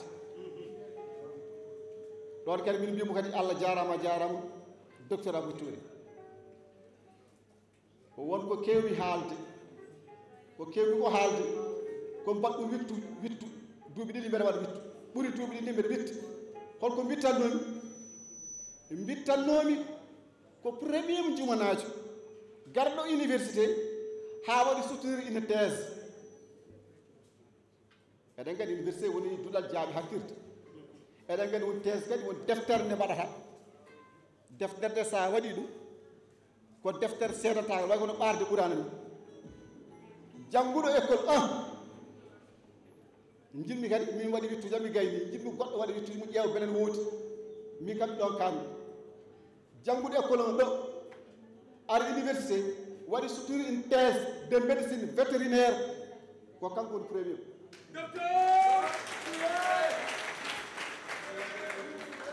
nde kaalamomi nde o wi kam mi jiɗa guelam a yaawi mbimi de ko duuɓi ɗiɗi ƴeew ha ɓuuri hen duuɓi ɗiɗi mbeɗa ƴeewa mi yaawi min joodima on lebbiɗi lebbi tati min pottiri ciftere momi o wi hande min mi yaawi mbimuma yiyata en 1976 ko kanko tan dañi ɗum premier baɗɗo thèse médecine vétérinaire ko kanko ala goɗɗo mi waɗi wittoji am hami yimo ganduɗa ko dañi diplôme mum en 1932 kono o jibinaka jum o janggani jum enen kalɗen ko jibinaɗo jum janggi jum école o kono mo janggani jum en jii ɗum en 1932 ko la famille jum omo andi ɗum ko Oumar Dioum wi kam bamum mais ɗum ko 1932 mi anda Kaolack jibina mi anda ko Saint-Louis jibina mais ko école 1 mbiɗen école 1 ko kanko ɗum noon eɗen jettamo ha no feewi eyyi minenne min mbawi tan teddirdemo hono ni min garani ɗon mawnindemo par ce que amin pamɗi e mawnide Abou Touré de par ce que o mawni haw gayni o teddi haw gayni ko Allah hokkat noon ko hokkimo minen min gardani ɗon pour mawnide ala koko mawni ha gayni min jiɗi tan ko jeeyede e yimɓe mawninoɓe Abou Touré ko hen min jiɗi jeeyede sen jawti e docteur Abou Touré garaten koye les étudiants de Dioum min wiyani collecte scientifique mbimi ko étudiant Dioum so tawi oɗon salo mo foti daro ɗon tous les étudiants daro ɗe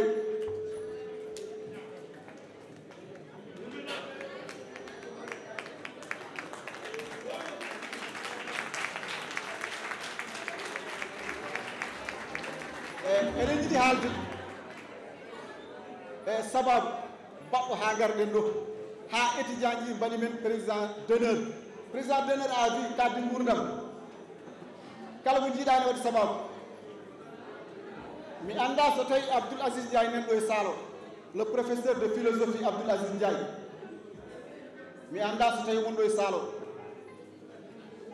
eyyi mi anda so tawi Samba Sagoru nan ɗo e saalo eyyi jiɗɗen haalde tan ko premier étudiant mo mbaɗen min cutis étudiant ji kadi woni cutis premier étudiant jumanajo on woni cutis ɓe ganduɗa ɓe ko kayri mo darta bibliothèque kayit oɗon sa dañani o ta inscrit a jangata université firti ɗum ka joganaki bibliothèque hay deftere ti en règle avec la bibliothèque ko ɗum waɗi waɗat ma janggude woni Ablaye Sall Jolofel nde mbaɗa mom de cutis o haalnin konngol ngol miijitangol hami suuɗo e leydi o holko o wi kam o wi kam miñiraguel am hay ɗo ɗo gonɗa ɗum tinno ñiiɓe eko mbatta ko tinno wallu bande neɗɗo wawa dañde ɓuuri bandum ɗum yaltata yam hami suuɗo e leydi deuxième o mbiɗen ko Abdoul Aziz Ndiaye nde wondi étudiant so naari bibliothèque o salmintu kam somo hoto waynoto kam nde wadde o fuɗɗe jangguinɗoji o ƴewat ko éleweɓe waɗoɓe bac o wiyaɓe so tawi on dañi bac tinnoɓe so jeehi université jumanaji goto nottoni wiye wonani bibliothèque wiye kaluje tinɗe jeeyro makko ɓeɗo e mawniramaɓe adiɓeɓe guila e madani sahoyne woɗɓe ɓe daña bac ɓe gara université ɓe gara bibliothèque mi andaɓe ɓe mbiya minen de ko professeur amen Abdoul Aziz Ndiaye wi somin dañi bac min gari ɗo université yomin gar min jiima tawa goto mi anda eɗen jettamo ha no feewi e gueɗel ɗimmel ngel tatamel ngel mo jiɗɗen haalde mo ganduɗa kañum waɗi min tette ha jettuɗen ɗo ko adi adi foof eɗen mbiya yo Allah yurmoya fof yo Allah harnumo aljanna yen ɗo e sakkanademo e duwanade woni Bekkay Sy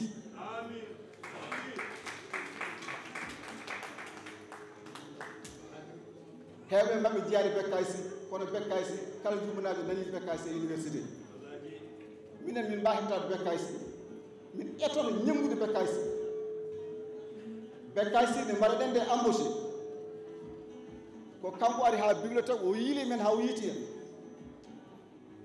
o noddi kam o wi kam beela jippima mbimomi jippima o wi kam mbeɗa sohluma galle mbimomi jeehat min gari galle men o waɗi présenté debbo makko Nene Bekkay Sy o waɗimi présenté sukaɓe makko fof dendagal gallo o wi debbo min noon mbeɗa jogui koɗo mo jogui mo mbeɗa yiɗi goppon kam mi telde e makko bottare men banggue amen atawa men banggue amen tufamen banggue amen wonko jiɗmi haaldude e makko min tale makko yalla min naari nder suudu o wi kam miraguilam bisimilla ma mbimomi mbaɗimi o wi kam ko ñagotono ko Allah mi sikku tan Allah jaabima ɗum e mbimomi holɗum o wi min jinnomi ko jumanaji goɗɗo ƴette université taw wona kuttu par ce que min wonani kuttu komin tan presque wuɗi mi wonani kuttu o wi kam jinmi ko ɗum ñagotomi Allah mi dañi ɗum mi nani e waɗama embauché mbimomi ɓeey o wi kono noon wonko jinmi jewtide ma mbimomi bisimilla o wi kam adi adi fof tinno muñ no foti laabi tati mbimami noon mbimo laabi tati o yañi becce ma kadi yañi becce ma no foti mbimomi laabi tati o wima sohle noon kala gaddo ɗoyima sohla nangu sohla hankkadi wonti sohla ma dara hen no poɗɗa darade koyni koye goppa e juuɗe Allah mbimo minani min goni ɗo nen ha gari min hirdoyade o duusimi kadi ha min gara sertude o haalti haala kam mbimomi so tawi mi ɓeydani mi ustata. assalamu aleykum bandiraɓe on calminama on beltanama Baba Kalidou Dieng a salminama e a namdima men ɗo namdal kono wonno min mbaɗirno wonno min jiɗirno jabirade ngal a namdima men holko taki cuɓiɗa baba men Abou Mamadou Touré comparé adi fof minen amin mbawno tan haalde ko gandanɗa hoorema woni CV makko CV résumé de Abdou Mamadou Touré kono noon banggal amen tan en tant qu'étudiant ji banggal amen tan e komin jiima par ce que min tawaka gueɗe kewɗe min kam ko mbattumi haqqille ko noddanmi ko to université kala nomin noddi omo ara omo tawe ɗum noon ko jaggumi ɗum tan yoni amin mbaɗamo parane ko heddi ko Abou Mamadou Touré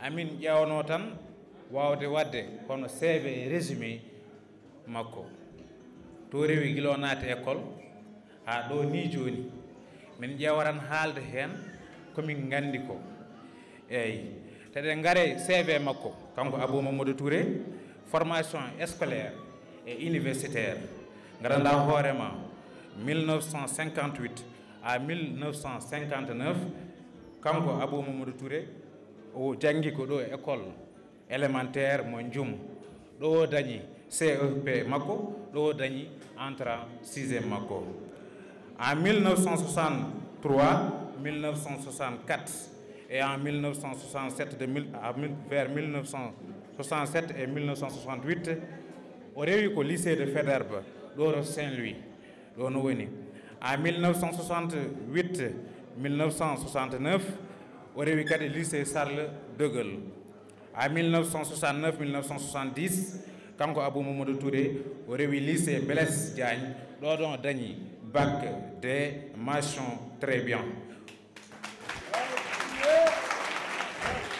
Lauréat au concours général de philosophie en 1970-1977 au woni faculté des sciences et école inter-état des sciences et médecine vétérinaire. Doctorant, thèse avec mention très honorable. Félicitations. Félicitations du jury.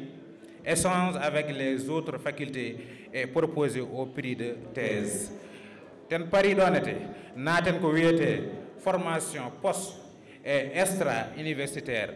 Kanko Abou Mamadou Touré en 1981 o waɗi formation en gestion des ressources humaines to wiyete Lévis Québec to wiyete Canada. En 1983 o waɗi stage sur le droit maritime au cabinet d'avocat d'Olivier Ronald Montréal. En 1983 o waɗi gestion des projets à Montréal. En 1984 o waɗi droit de la mer ministère to gandanɗa hoorema ministère des affaires extérieures à Ottawa, Canada.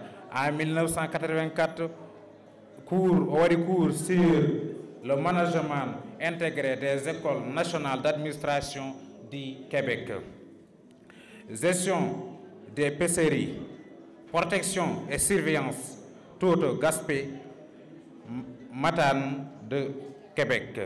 En 1985, gestion de port de pêche et de marquage des bateaux à Halifax, Nouvelle-Écosse, à la FAO Rome et à Tenerife. Tempari donete payen ko wiyete carrière administrative en 1977 1979 inspecteur régional de la santé des productions animales du fleuve. En 1980 inspecteur général de la santé des productions animales du Sénégal oriental. En 1981-1986 directeur du projet protection et surveillance des pêches du Sénégal. En 1988-1995, directeur de l'élevage du Sénégal. En 1995, en 2004, conseiller technique dans plusieurs ministères, agriculture et élevage.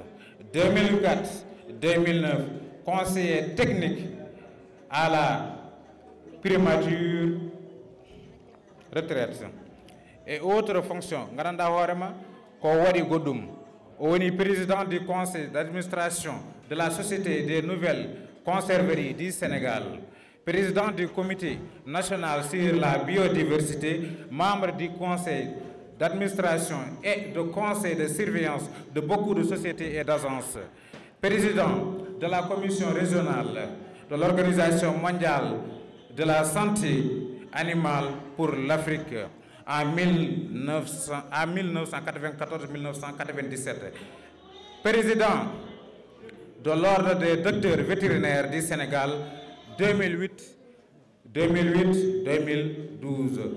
Fonction et paridonité, ngatten ko wiite fonction extra-professionnelle. Fonction extra-professionnelle. Président de l'amicale des anciens élèves du lycée Faidherbe. Président de l'association pour la rénovation de Ndioum. Président du comité d'organisation de la CAN en 1992. Fonction élective et politique. Ancien conseiller municipal de la commune de Liberté et de Ndioum, ainsi que de la ville de Dakar. Responsable politique de la paire à Ndioum et à Podor. Et Remparidon et Ngasnira, pour une distinction et décoration. Garanda Horma Kodagne, meilleur élève des lycées du Sénégal. Comme le meilleur élève des lycées du Sénégal en 1964 au lycée de Faidherbe. Et Ngasnira, Kanko, et Ngasnira Dongo Dirten, chevalier de l'ordre national du Lyon.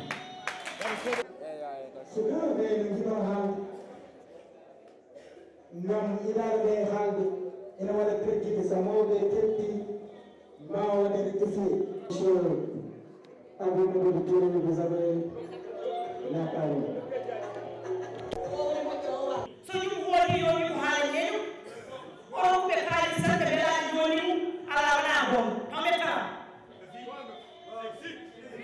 o wona wona o wona joggallam o wona banagol o wona ɗinenam o wona dawdidam min mbadda foti min mbadda teddugal gila ɓeɗe yaare duuɓi capantati haɓe daro e duuɓi capanɗe joyi ɓiɓɓe jumanaɓe daro cuɓo o teddinam Allah wurnani e on ñalawma mi dañani ngantu kakko e adda dawtorede mi aari tare haala makko haale mi wona wummo e juutoye sinno ko karte wonno wiyete ko waɗi ilfoso mi jaɓata ɗum kala ko sira e makko kala ko haala e makko babal makko dañal makko golle makko kala ko ƴettino e ledde o nanni ɗum kala ko kaalɗum o yere ɗum tonde min limtata hen e geɗal gotal kala ɓiɗɗo junajo mbaɗo e jum o andi holko docteur rattuno ladde o wi ko jiggoy o waɗi ɗum hofre kala ko ƴettuno ladde o nanni e jum yoni wonaɓe kuutor yoni wonaɓe nattor yoni wonaɓe won yoni wonaɓe pirtu ko ɗum woni koygal makko haye oɗo ñalawo gowo ɗum noon so ɓiɓɓe jumanaɓe nde yima cuɓi moom hakke needi moom oɗon ede jaari hakke ndimagu moom hakke nergagu moom on cuɓi moom on gaddino e nokku ɗo jibinaɗo jibini ɗon oɗon duttamo teddugal ko dañno gila on jibinaɗo ha jibina ɗon cimtane ɗon ñeeɗon oɗon duttamo teddugal ɗon duttamo ñentugol minen jibinaɓe hakkille ndewi caggal makko mbadde makko gonwale o jooɗo ɗon min jooɗo ɗon waktu o gasa min mbayɗomin ko wona mi jaɓani min jaari mi jaɓani ɗum kono taarewon noon ede jaaji ɓe jum eɓe Dakar ɓe yuwol ɓe yujje ɓe département Podor jaaba ha ndeyu min mbi won taare mon est ce que mon ɗiɗo subaka ha nani mum aɗen ɗenɗina mon ko mbatton ko koɓe jaare jum jumrutoraji caggal joni ƴettoɗongal ɗo koye ma oɗon yees aɗen ñaaji Allah yo Allah nawruma yees oɗo Allah soynomo e hoɗaɗo hokko kala ɗenɗe ɓeɗe jum mo siftorani mon jabgarani mon jabborani mon hay so yeehi yo anɗo tati sabu ono woni hande ko ono waɗata janggo ono waɗata ɓawo janggo yo Allah hokkumo teddirde a huttude teddugal ɗo keɗagal yo Allah rokkuma ɗonani ɗum yo Allah ruttuma teddugal ngal aɗa wawno waɗede nena aɗa wawno lomtinde waɓenane nenɗo jiɗi hanko nerede sa neni yawen min jahat bayden mbiya e nenɗo onon jiidi hummay baba jum fo ne andi hakkude mon sa neni o watti kamɓe arat ɓiɓɓe yumani nan jooji caggal sa neni ɓe ɓe garat kono ko fokkudema wuro o e yiddema hoorema e yiddema sukaɓe e teddinde ko gonɗittumade nde Dakar adduma haala o yim Allah jaarama a jarama yo Allah teddine yalla hokkuyama alhamdulillahi rabbil alamin en jetti Allah en juure seydina Muhammad sallallahu alayhi wa sallam sukaaɓe jumanaɓe mawɓe jumanaɓe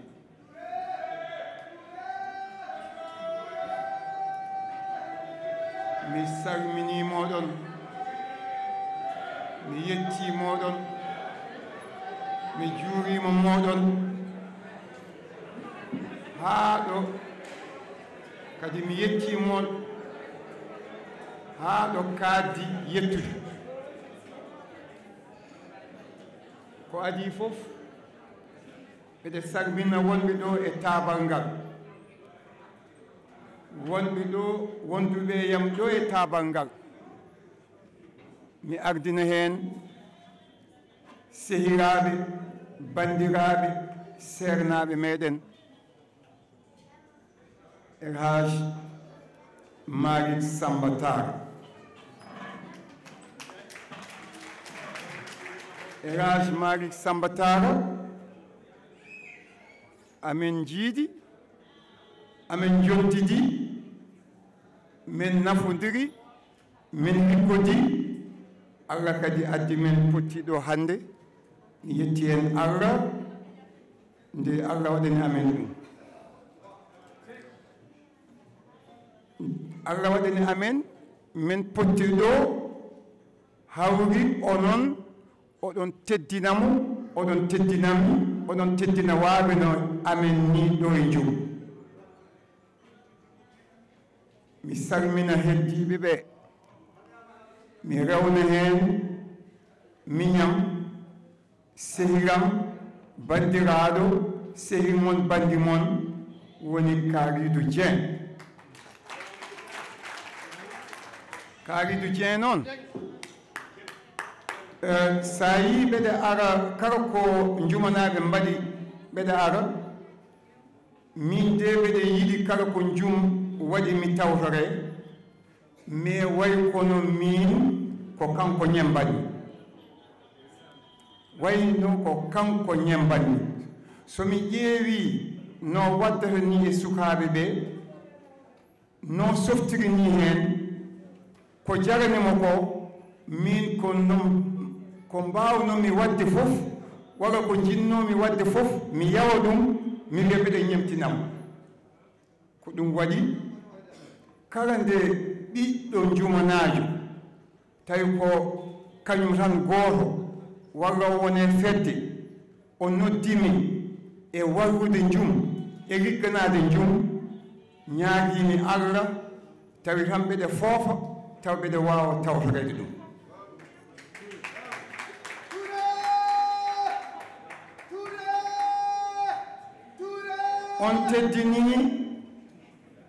on teddini kam mais teddinɗon ko koye mon sabu kala gonɗo ɗo ko hakkunde ɓiyam taniragiram cattidiɗam koddiɗo e gondaɗo donc min kala teddinɗo mi teddini ko hoore mum teddini ko jum donc mi yettimon heen mi weltima heen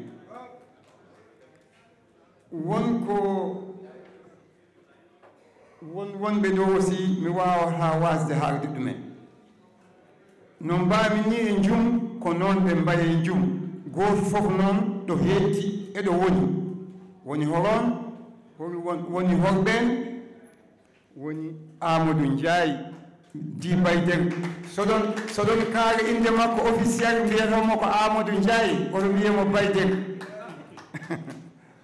Amadou Ndiaye di Baydel minen jangguide ɗo e jum gila men gandodiri ha joni ko minen gondi te amen ñaagui Allah ha nde men nototo jomiraɓe amen ko ni wayata min ñaagui ɗum Allah te amen gandi Allah jaɓani amen ɗum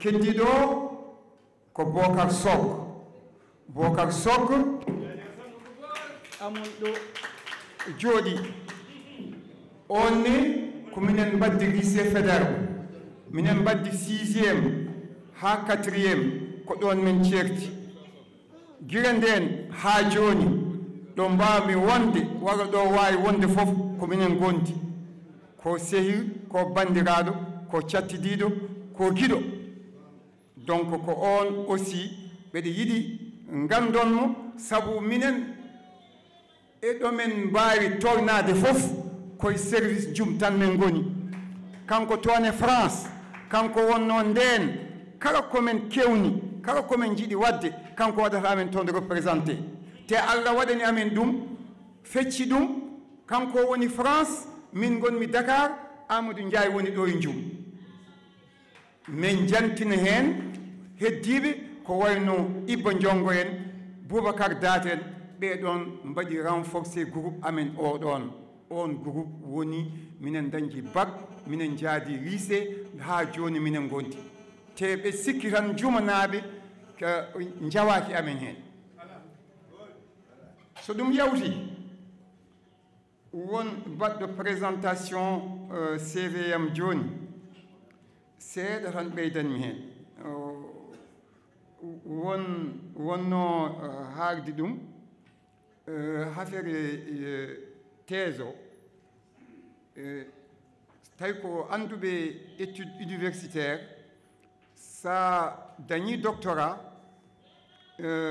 wonko ɓeydete hen min noon Allah hokkinomi dañmi ko wawi dañede fof e thèse e ɗum ɗo thèse Allah hokki kam ɗum hen woni hoko ɗum wiya ko mention très honorable félicitations du jury échange avec les autres facultés et proposition au prix de thèse.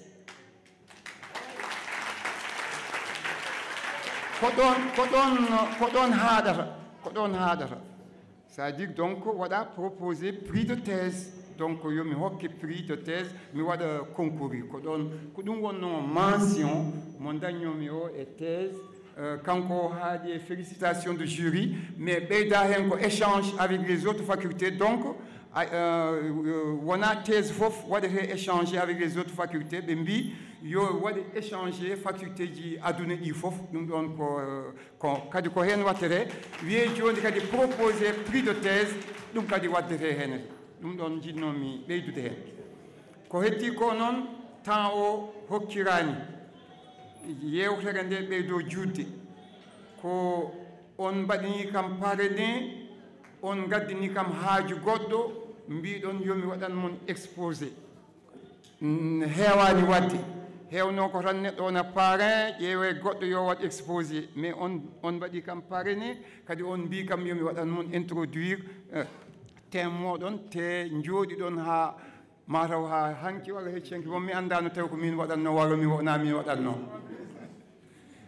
koye presque koye jammagu he tan e jammaji jawtuɗi ɗi e ɓeɗe ɗanno e oto e nder ɗum ɗo ko nden windumi ɗum jaafoɗon so wonno wayi gandon ko no windirani ko kadi no waɗirani mi tintinaka law pour mi ɓeydo liggade ɗum holko ɓeydo liggade ɗum mbele tan ma ɓeydo dañde nafoore e ko jogorɗen ko haaldude hannde donc son jaaɓi mi fuɗɗo waɗa exposé o tawi ko noon kay jaggirono jaafoɗon kam ko ɗum jiɗnomi haalde on jarama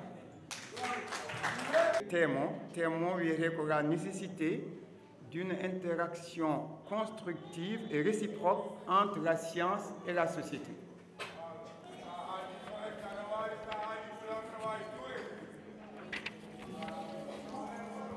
Bon, comme après m'avoir fait parrain de ces 72 heures socio-pédagogiques, le club scientifique de Ndioum, composé d'étudiants et élèves ressortissants de Ndioum, m'a également honoré en me désignant pour introduire un thème si pertinent, si vaste, si rémanent et passionnant et si actuel à la fois que voici. La nécessité d'une interaction constructive et réciproque entre la science et la société. Thème que l'on peut simplement résumer par interaction entre la science et la société. En effet, ce thème pose la lancinante question portant sur la finalité de la science. Doit-elle être au service de la société ou d'un groupe, être un hobby ou satisfaire un caprice intellectuel? Doit-elle être utile ou nuisible à l'homme ou à son environnement? c'est là où les adverbes constructifs et réciproques accolés à interaction trouvent tout leur sens. Essayons maintenant de définir, avant d'arriver au fond du sujet, essayons maintenant de définir ce qu'est une science avant de poursuivre. La science, scienticia en latin, veut dire connaissance et savoir, ou savoir. Et la somme des connaissances, une tentative systématique de construction et d'organisation des différentes formes de connaissances sous la forme d'explication ou de comprendre le monde dans ses différentes dimensions selon des normes et concepts consensuellement admis ou démontrés. Nous n'allons pas entrer dans les détails, le temps qui nous est imparti pour faire cet exposé m'étant amplement compté. On admet cependant, et généralement, qu'il y a 4 types de sciences. Sciences formelles ou logico-formelles, sciences physiques ou sciences pures, sciences de la vie et sciences sociales. Plus récemment, d'autres types de sciences, comme celle de l'artificiel, de catégorie intermédiaire, et qui portent sur les systèmes créés par l'homme, sciences de l'ingénieur, neurosciences, intelligence artificielle, robotique.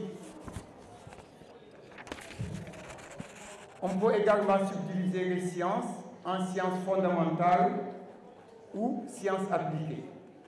On pourrait également faire appel à d'autres types de sciences, les sciences religieuses, les sciences ésotériques, les sciences occultes.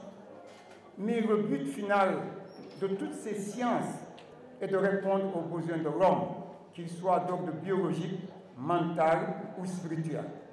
C'est là où la science rejoint la notion la plus globalisante qu'est la connaissance ou le savoir sensurato du terme. Nos quelques réminiscences épistémologiques et l'expérience acquise tout au long de notre cursus universitaire et professionnel nous permettent de visiter les rapports dialectiques que doivent ouvrir la connaissance et la société, dans la mesure où c'est à partir des questionnements et attentes de celle-ci que l'homme de science doit chercher les réponses idoines. L'homme veut assurer sa santé, sa sécurité, sa survie, son bien-être physique et mental, évoluer dans un environnement qui favorise ses légitimes aspirations.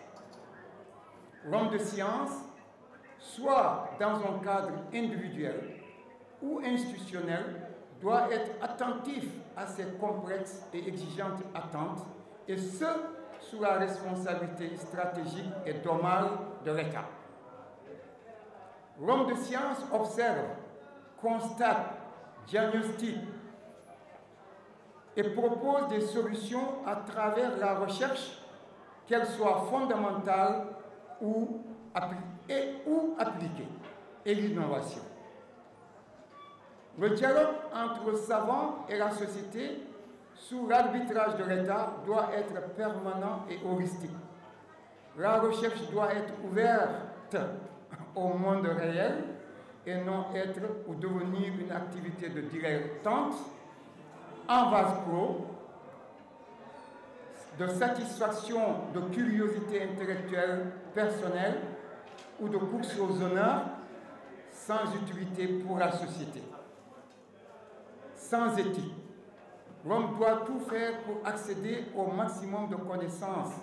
Ce n'est pas pour rien que le prophète Mohammed, paix et salut sur lui, a demandé dans un hadith, que celui-ci soit authentique ou pas, d'aller à la recherche de la connaissance, même s'il fallait jusqu'en Chine. La Chine symbolisant en ces temps immémoriaux le bout du monde.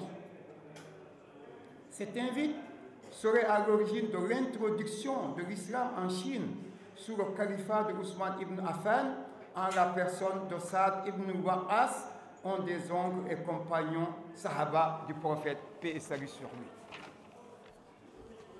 On sait que la connaissance ou science s'acquiert par différentes manières, dont l'observation, l'expérimentation, par l'apprentissage, de manière infuse ou innée. D'ailleurs, pour cette dernière possibilité, et selon la théorie couramment contestée de l'ancien président de la République du Sénégal, Léopold Sédar Senghor, la race noire serait spécialement dotée, en plus de la raison discursive, de capacités intuitives élevées, lui permettant de comprendre les choses de manière immédiate, spontanée, fusionnelle, sans distanciation, avec sa célèbre formule décriée par plusieurs intellectuels africains: l'émotion est nègre, la raison est laide. Par opposition au noir, le blanc aurait plutôt une connaissance immédiate des choses, raisonnée et distanciée. Vous, les philosophes, vous connaissez mieux que moi cette possibilité d'appréhender et de comprendre les choses et les objets. Au-delà de ces querelles reposant sur des convictions pas totalement partagées, essayons d'en tirer des avantages comparatifs relevés de manière certes empirique, mais qui positionneraient notre pays sur des rampes de développement accéléré.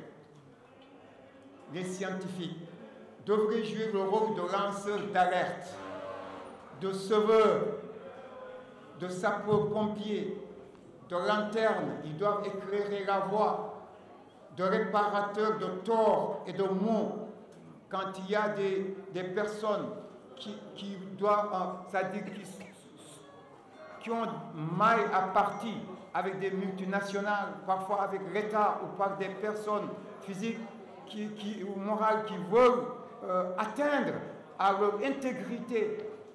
Donc, les intellectuels, donc les savants, doivent voler au secours de ces populations, donc au secours de ces sociétés-là. C'est pour cela que j'ai dit, ils doivent être de réparateurs de torts et de maux, de soignants, de philanthropes, de pisteurs, de rembrayeurs et de régulateurs sociaux, et ne pas faire science, l'adage qui dit que science sans conscience n'est que ruine de l'âme. Les scientifiques doivent participer à l'épanouissement intégral de l'homme, élément singulier de la société. La société doit honorer, faire confiance, interpeller, accompagner, demander conseil et secours à ceux qui savent. Pour illustrer cette interaction entre les scientifiques et la société, je vais faire appel au schéma d'encadrement rapproché déroulé par l'Agence nationale de conseil agricole et rural, moi-même appartenant à la grande famille des techniciens du développement rural. Donc je prends comme exemple, pour montrer l'interaction entre la société et les savants et les scientifiques, le modèle qu'on a développé au niveau de l'ANCAR, ANCAR étant l'Agence nationale de conseil agricole et rural, devrait servir d'illustration. Cette agence, comme son nom l'indique, est chargée de la vulgarisation des résultats de la recherche agricole au sens large du terme, car concernant les trois secteurs clés que sont l'agriculture, l'élevage et la foresterie. Cette vulgarisation repose sur la diptyque conseil et visite. Vous avez les producteurs, les conseils agricoles et la recherche, symbolisés par l'ISRA, Institut sénégalais de recherche agricole. Les conseillers agricoles sont chargés de transposer dans l'exploitation paysanne ou pastorale les résultats de la recherche et de faire des descentes régulières au niveau de celle-ci. Ils sont chargés également de faire remonter au niveau de la recherche tout problème constaté par le producteur ou par eux-mêmes. Ainsi, c'est un dispositif interactif systématisé à partir du concept recherche en milieu ouvert adopté par les centres de recherche de l'ISRA.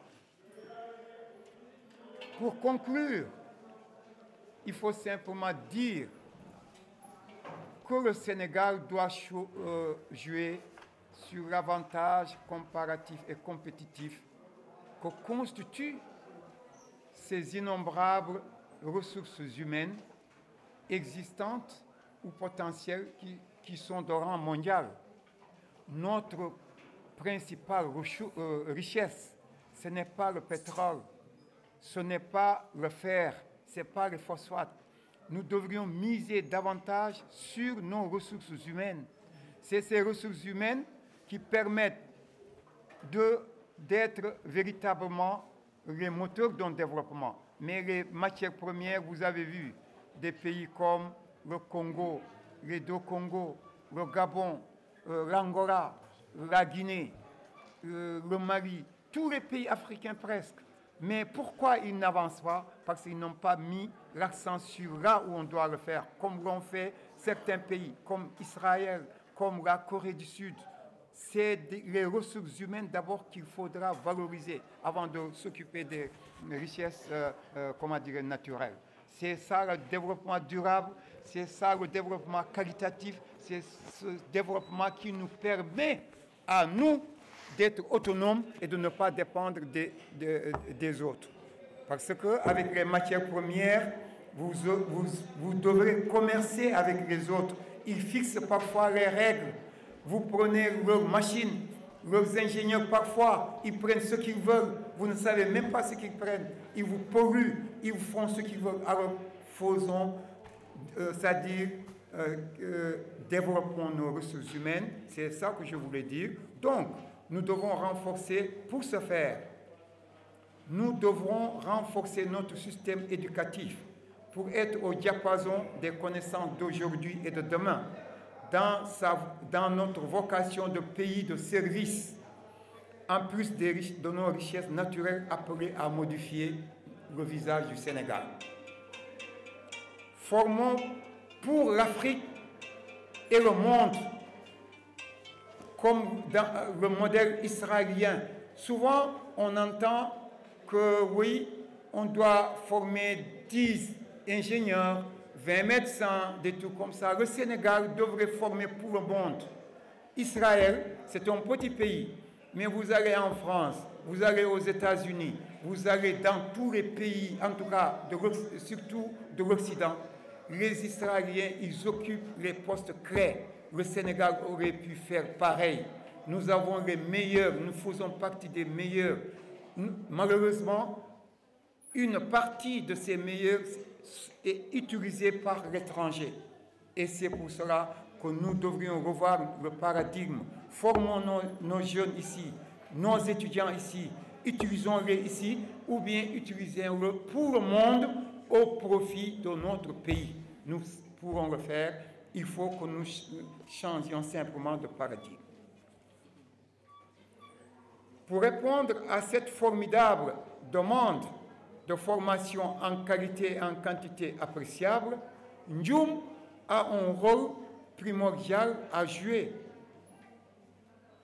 Du fait, au vu de son potentiel scolaire et académique, qui concerne tous les niveaux, qui vont du préscolaire à l'université, même si celle-ci est encore au niveau virtuel, maillon primordial d'un pôle universitaire en gestation.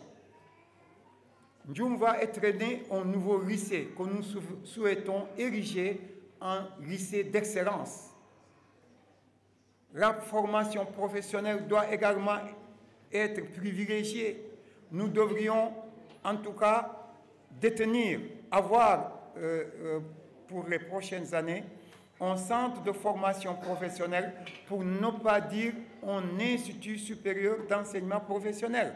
Notre ministre, que nous saluons au passage, Cheikh Oumar Anne, a promis qu'il y aura certainement un campus universitaire, Inch'Allah, dans les prochaines années. il n'est plus ministre de l'enseignement supérieur. Bon, il avait les scrupules de l'exiger ou bien de le rechercher pour Ndioum. Maintenant, il est au ministère de l'Éducation nationale. Il en a fait une priorité et Ndioum, nous le réclamerons. Nous ne cesserons de le faire que lorsque nous aurons une université ici. Ou bien une école d'ingénieurs au niveau de Ndioum. Une formation intermédiaire comme les ISEP et les centres de formation professionnelle, mais Ndioum doit être un pôle universitaire majeur. Vous avez un rôle à jouer, vos professeurs ont des rôles à jouer, mais également les politiques et les cadres de Ndioum ont un rôle à jouer dans le lobbying et dans le plaidoyer. Donc vous serez les premiers, en tout cas, à être ces lobbyeurs et ces plaideurs. Voilà ce que je voulais dire. Soyons tous donc les avocats de cette légitime exigence pour que nos populations puissent bénéficier de tous les biens et services qu'elles méritent tant. Donc voilà ce que je voulais dire. Je vous remercie de votre aimable attention.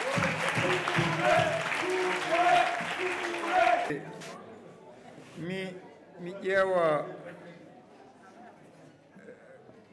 raɓɓiɗin tan ko kalmi ko ɗo e français. Holko jinmi wiide? Jinmi wiide kamɓe holko ɓe namnino yomi waɗan ɓe. Ɓe mbi yomi haalanɓe ko faate gandal holno gandal foti jogoreede e dental walla e rendo. Gandal e rendo. Gandal ngal ene nafa rendo, rendo ene naftoro gandal. Ko ɗum ɗon woni ko kaalannomi ko ɗo jooni pour hollirde gandal ko ɗum woni dañal ɓungal naftoreede. Aɗa rema aɗa daña ngaruuji goɗɗi mais ngaru ɓurngu mawnude woni ko gandal. Eɗen mbaawi ƴettude ko wayno Corée du Sud. Corée du Sud ɗe dañƴen indépendance ko enen ponno développement. Hannde kamɓe ngoni 10e puissance mondiale. 10e. Hokko waɗi ɗum? Kamɓe ɓe paami gila adan ko gandal woni dañal. Wonaa goɗɗum. Sinno ko goɗɗum wonno jogiiɓe jama, jogiiɓe kaŋŋe, jogiiɓe haalis ko wayno Congo en ɓeeɗon ngardoto aduna o. Mais ko kamɓe keedi caggal. Holko henni ɓe caggal? wona ko haɗi ɓe woɗɗi ɓe wonde caggal tan ko ɓe mawninaani gandal. Donc enen kadi eɗen nganndi Fuuta anndira ko gandal. Yen ñiiɓe heen na ñaagoɗen gouvernement o, ñaagoɗen kala jogiiɗo bom hay initiative privé. Sabu eɗen jogii ɗo ete won yiɗɓe ligginde jannginde sukaaɓe men taw ko initiative privé te tawa janngata koye ɗum ɗo cycle moyen walla supérieur o. Donc mballiten kala ɗo dañƴen no mbawɗen fottude yimɓe yiɗɓe ngarde ɗo enen jiɗi wadde ɗo école aji walla université ji walla centre de formation mballen ɗumen mbemnanen ɗumen newnanen ɗumen mbele ɓe ngara ɓe mballa men e jangde nde ɗon. Sabu ko jangde woni gandal. Jangde noon ene yaaji hay diine men yen ɓeydo andude neɗɗo hade rewde Allah yo andu ɗum d' abord. ɗum koye gandal, ɗum kadi ko science jeeya. e si oto neɗɗo ɗaano tan ɓeɗe yiɗi walla ɓeɗe ɗum non a yiɗat hade ma yidde walla wadde a andat. Gandal woni adorté hade waɗede. Neɗɗo yo andu hade wadde. Enen jangderi fof eɗen poti yañude ɗum ɗo te Ndioum. Jang tawi ko diine men mi haali, tawi ko faate agriculture joni en keɗima miñiragel meɗen ceerno meɗen Elhadji ceerno Malick o wi men holko ponnoɗen wadde e ndema e gaynaka e awo holno poɗɗiɗen wadde.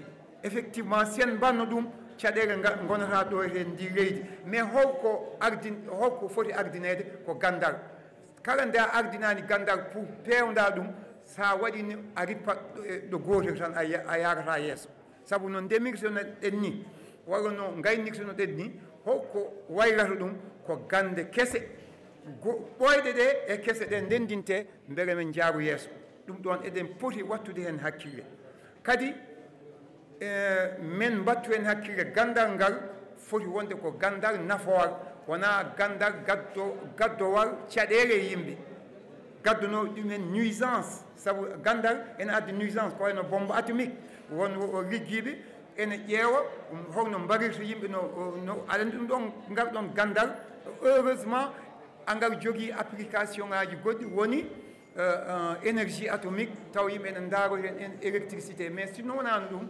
énergie atomique waɗira ko pour warde ko ɓuuri heewde yimɓe aɗa ɗum ɗon wona gande moƴƴe donc wiya ko gandal nafowal rorrata yimɓe rorrata aduna o e windere nde ko ɗum ɗon woni gandal moƴƴal ngal Allah yiɗi donc ko ɗum ɗo nete jinnomi tan wadde résumé jaata ɗon et leur permettre aussi d'améliorer leur capacité dans leurs études. Donc, nous avons le monde. Mais, on articulé, maintenant, on épaulé comme nos Babacar et docteurs et les de Fof, et nos soudats. Rewɓe hen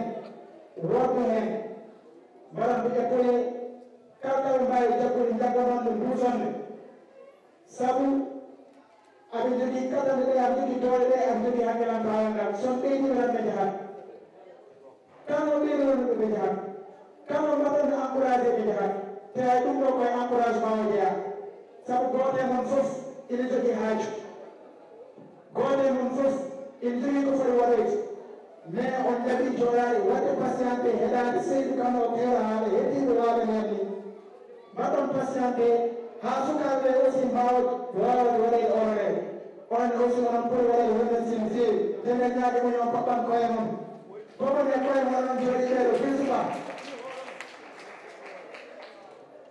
poɓɓen e koye mum no feewi par ce que weeɗo ko sukaaɓe ɓe mballa toon ko ɓe mballa toon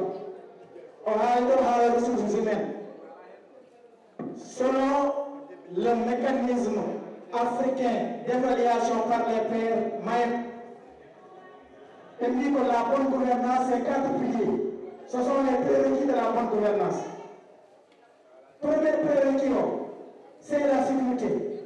Ça veut dire qu'on ne peut pas aspirer à une bonne gouvernance sans la sécurité.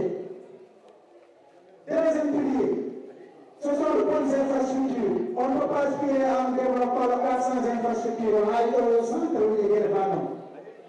Troisième pilier, c'est la qualité du capital humain. On ne peut pas avoir une mauvaise qualité de capital humain et aspirer à un développement. C'est impossible. C'est impossible.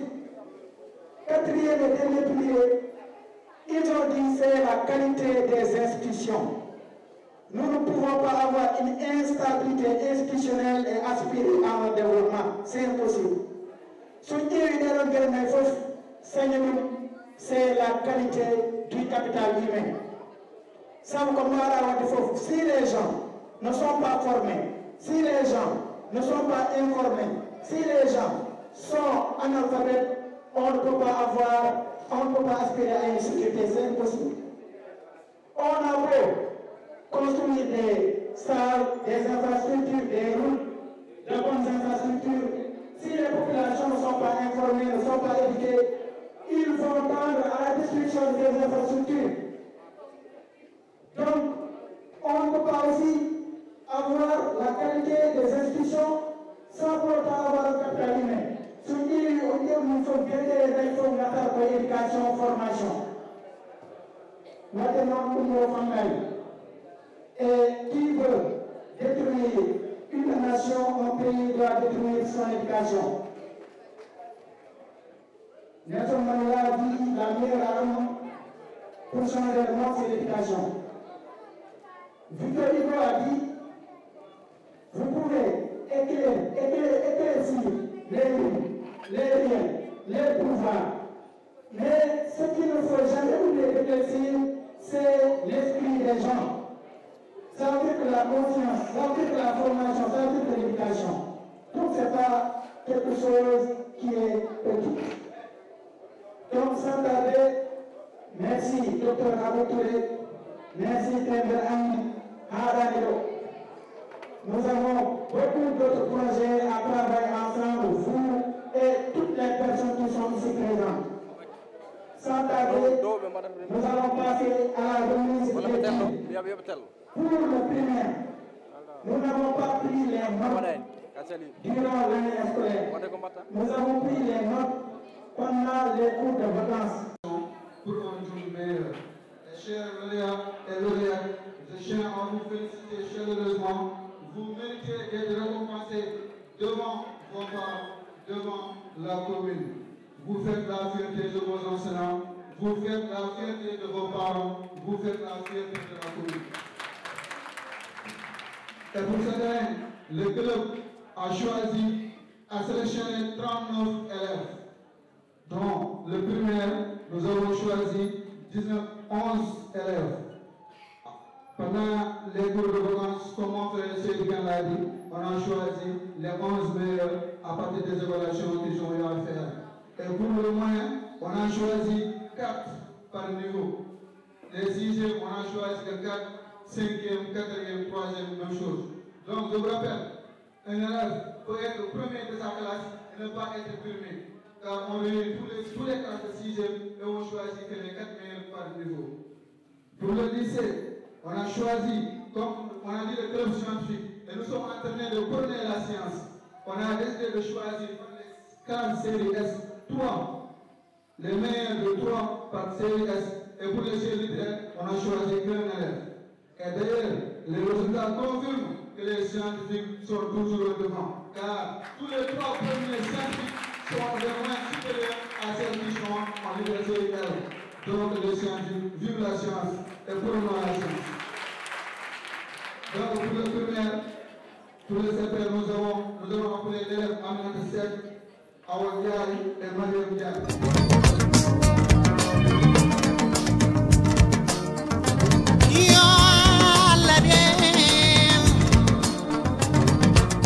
Dundal sukaɓe leydam mbiye Sénégal yo Allah de en dundal sukaɓe leydam université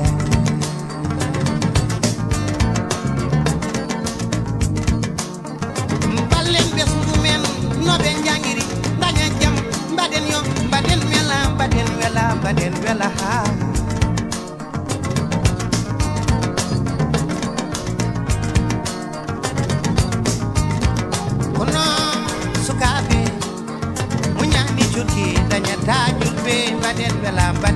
mbaɗen hasara nebam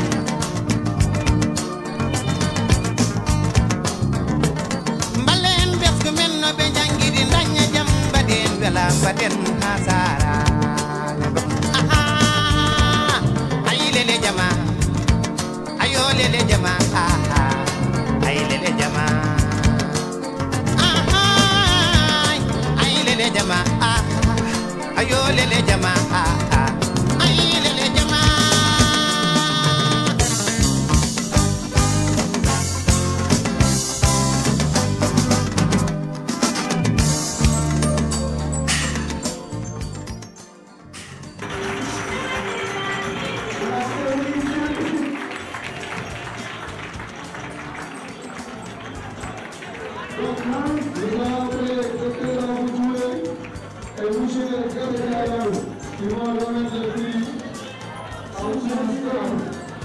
Il est absent, mais c'est sa maman qui va prendre le prix pour nous. Monsieur Diallo. Monsieur Diallo, Monsieur Diallo, et le maman Touré, qui vont remettre le prix.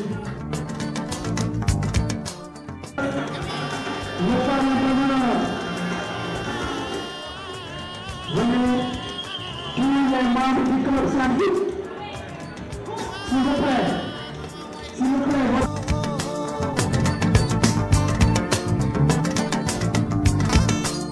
Kono